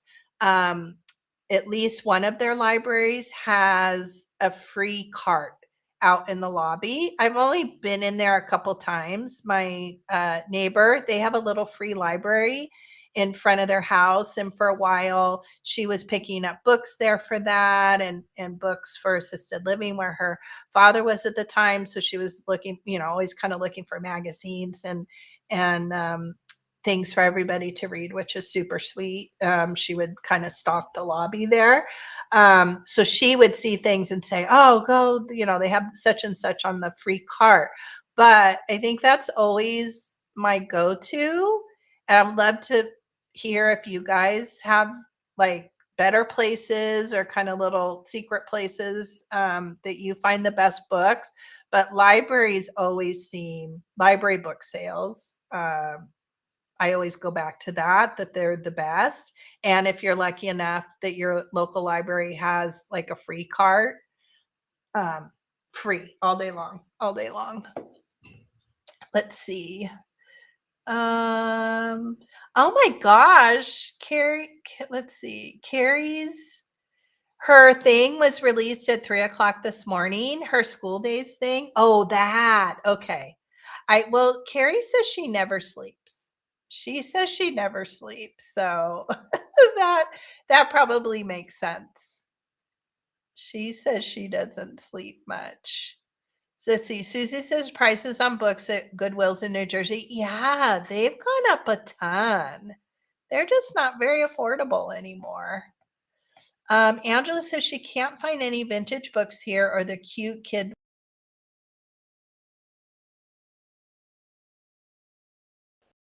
each. I shop on Whatnot for books. Have you gone to your Angela? I would say go check out your library in your town. Maybe see what neighboring towns have to offer because I think they're all a little bit different. But that's still my number one go-to. Now I have to limit myself. I don't allow myself to go to our main library has a book sale once a month, and I don't go that often because I will come home with like 20 or 30 books because um, I don't have good willpower. When it comes to vintage and really good books, my willpower is not very good when I get around books. So I only go like a couple times a year, but wow, are the prices good. I mean, dollar, $2, so good. Um, Oh, they don't have them anymore. Okay, so you used to get a 10, but they don't have them since COVID. Maybe look into neighboring cities because they're all different. It's interesting how the different if you have different cities surrounding, their policies are different. Like our local library in my city, they don't give free books away. But like I said, the neighboring one they have, and I have found antique books in the free cart bin, and they'll put like paper, copy paper, envelopes. I don't know, all kinds of interesting stuff. I guess people donate thinking that they may want it. So you never know what you're going to find. And again, I kind of limit myself on that too because I have a limit on space. Laura's here. Hi, Laura. Hello, hello, hello.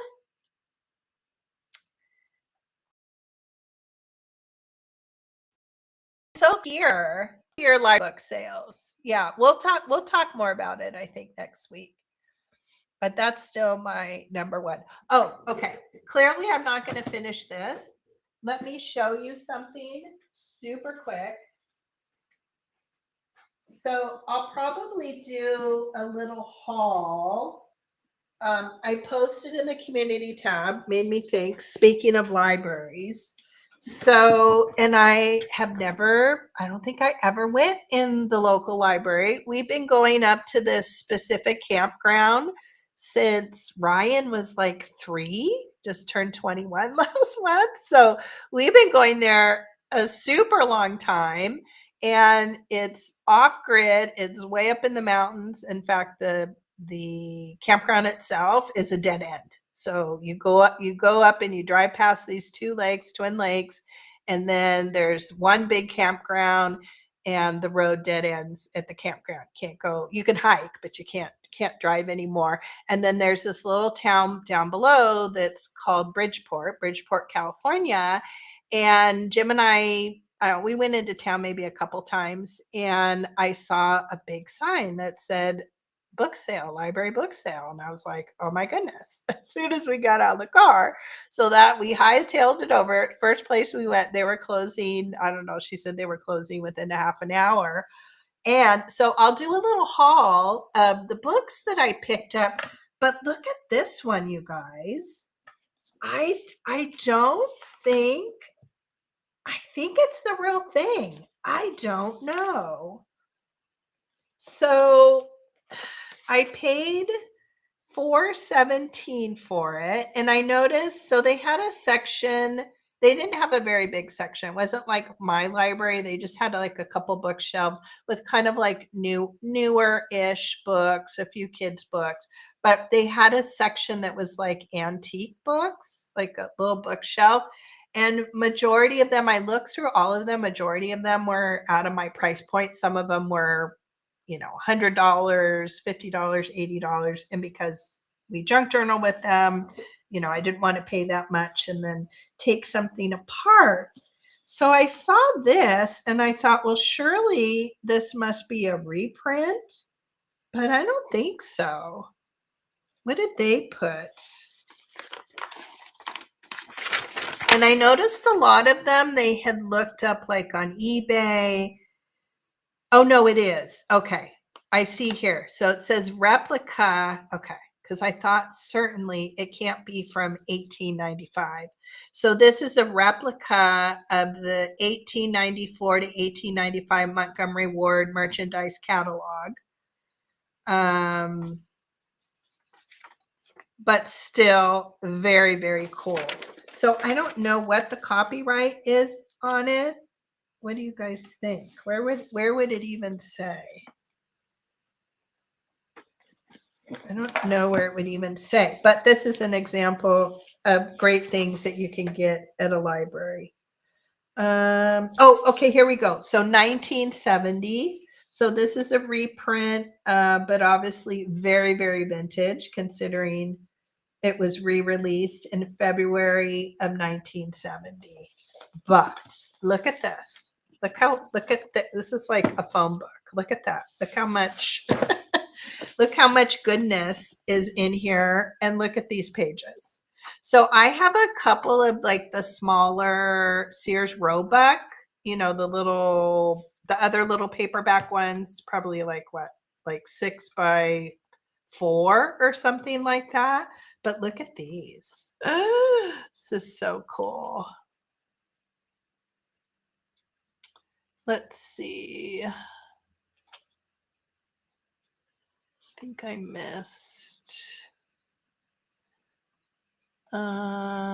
Nettie says, our main library has a Friends of the Library store that's open 3 days a week for 4 hours at a time. Oh, see, that's so good. Yeah, $2 per book, or more for antique books. Yeah, definitely my library, the antique books are more, but I have found, I don't know, for whatever reason, when they're pricing it, there's one big, I always say that next time Leanne comes, all three of us should go to my library book sale. Nettie, we should all like come up, you guys drive to my house. We'll have to figure out what, and it's usually like Friday, Saturday, Sunday, I think are the of the 3 days that they have it. And it's once per month. We'll go to lunch and stuff, but they have a huge big wall of all their antique books. And I have found readers and things that were like $2 for their antique readers, which is really, really well priced.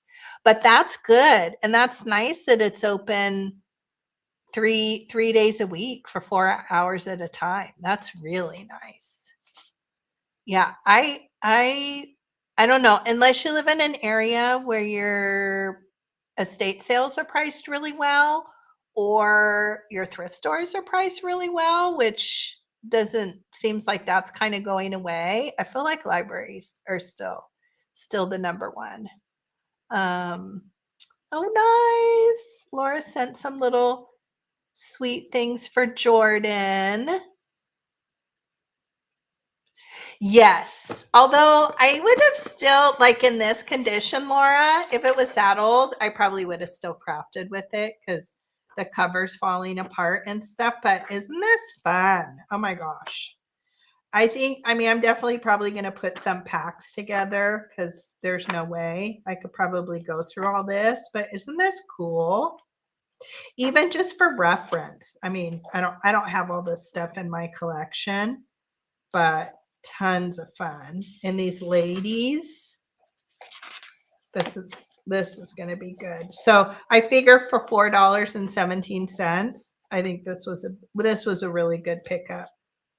Look at that with the ladies.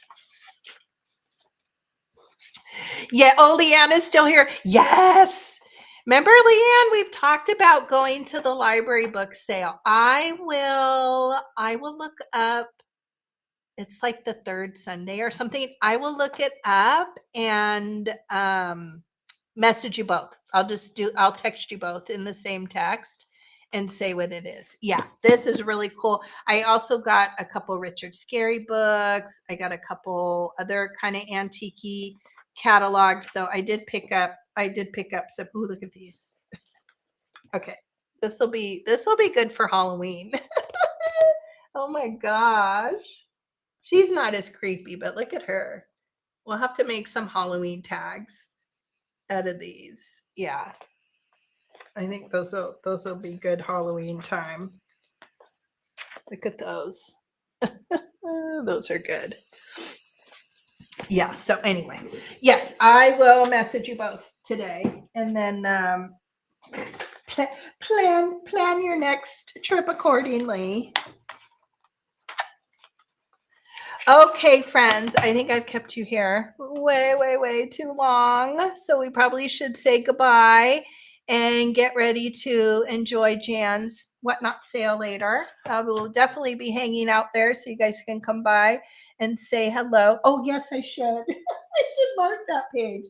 Oh my gosh, because, right, those are going to be already put. Oh, no, look it. I flipped right to it. Those are going to be super good. I'm sure there's other stuff that's going to be good for Halloween in here too. Really any of it because it's black and white.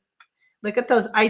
We do have a family clock. Maybe it's like that. That was my stepdad's or that. It would be very cool if I could find the actual clock in there. But look at, yeah. This will definitely be fun. And you guys, after we're done with the school days series, we are jumping into Halloween. In fact, when I got back from vacation, when I was on vacation, all I could think about was all the Great Michael's Halloween supplies. I did a little haul right before I left. My whole cart here. Let me see.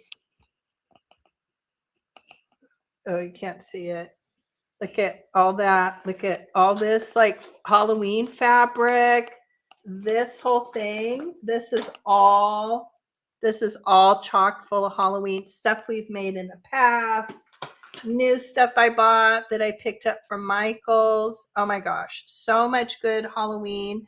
We made Halloween ephemera last year. We did some little like paper craft projects, and we'll definitely be including those. But after we get done with the school days, we are going into Halloween.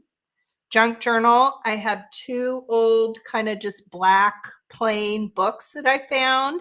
And Nettie, I did find those die cuts. See, now I probably won't be able to find them, but when I was doing the haul, Nettie said, "Oh, yeah, they're always like right there where you can't find them." But there were two. Now, see, now I can't find them. There were two die cuts when I went to go do the haul. I couldn't find the die cuts, and then of course, as soon as I was done filming, they were like right over here. So anyway, yeah, we're going to be jumping into Halloween once we're done with all of this, and not spooky. I'm not into like the spooky, creepy, drippy, like kind of Halloween. It'll be very kind of lighthearted, kitschy, fun, very, vintage inspired, kind of the cutesy Halloween. That's the kind of stuff, um, that I enjoy doing. So it'll kind of have that vibe. In fact, here's one of the little paper ephemera things that I think we made last year. So cutesy with the little cute girls and stuff like that. So anyway, stay tuned. That will come next. But I thank you guys for hanging out. You guys have all been in here for a long time. I just appreciate you, and I'm very thankful. Oh, Kitchen Cat is on. Okay. Did you put the link in? Okay, great. I'm going to grab lunch and listen and hang out in her sale as well.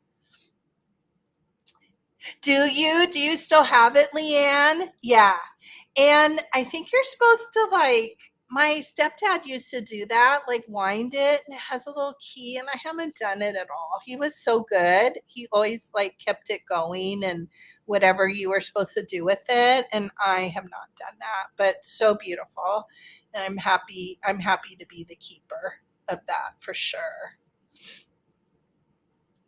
Yes, I love Halloween. It's my son Ryan. It's his favorite. Oh my gosh, he loved decorating for Halloween when he was little, and he still enjoys it. And same, kind of the fun, kitschy Halloween. So yeah, we kind of share. In fact, he's got some old like vintage Halloween books and stuff that he started collecting, like children's books, So anyway, guys, all right. I appreciate you all. I love you all. And I will see you next week to work on the school days journals a little bit more. And I will see you later in all the fun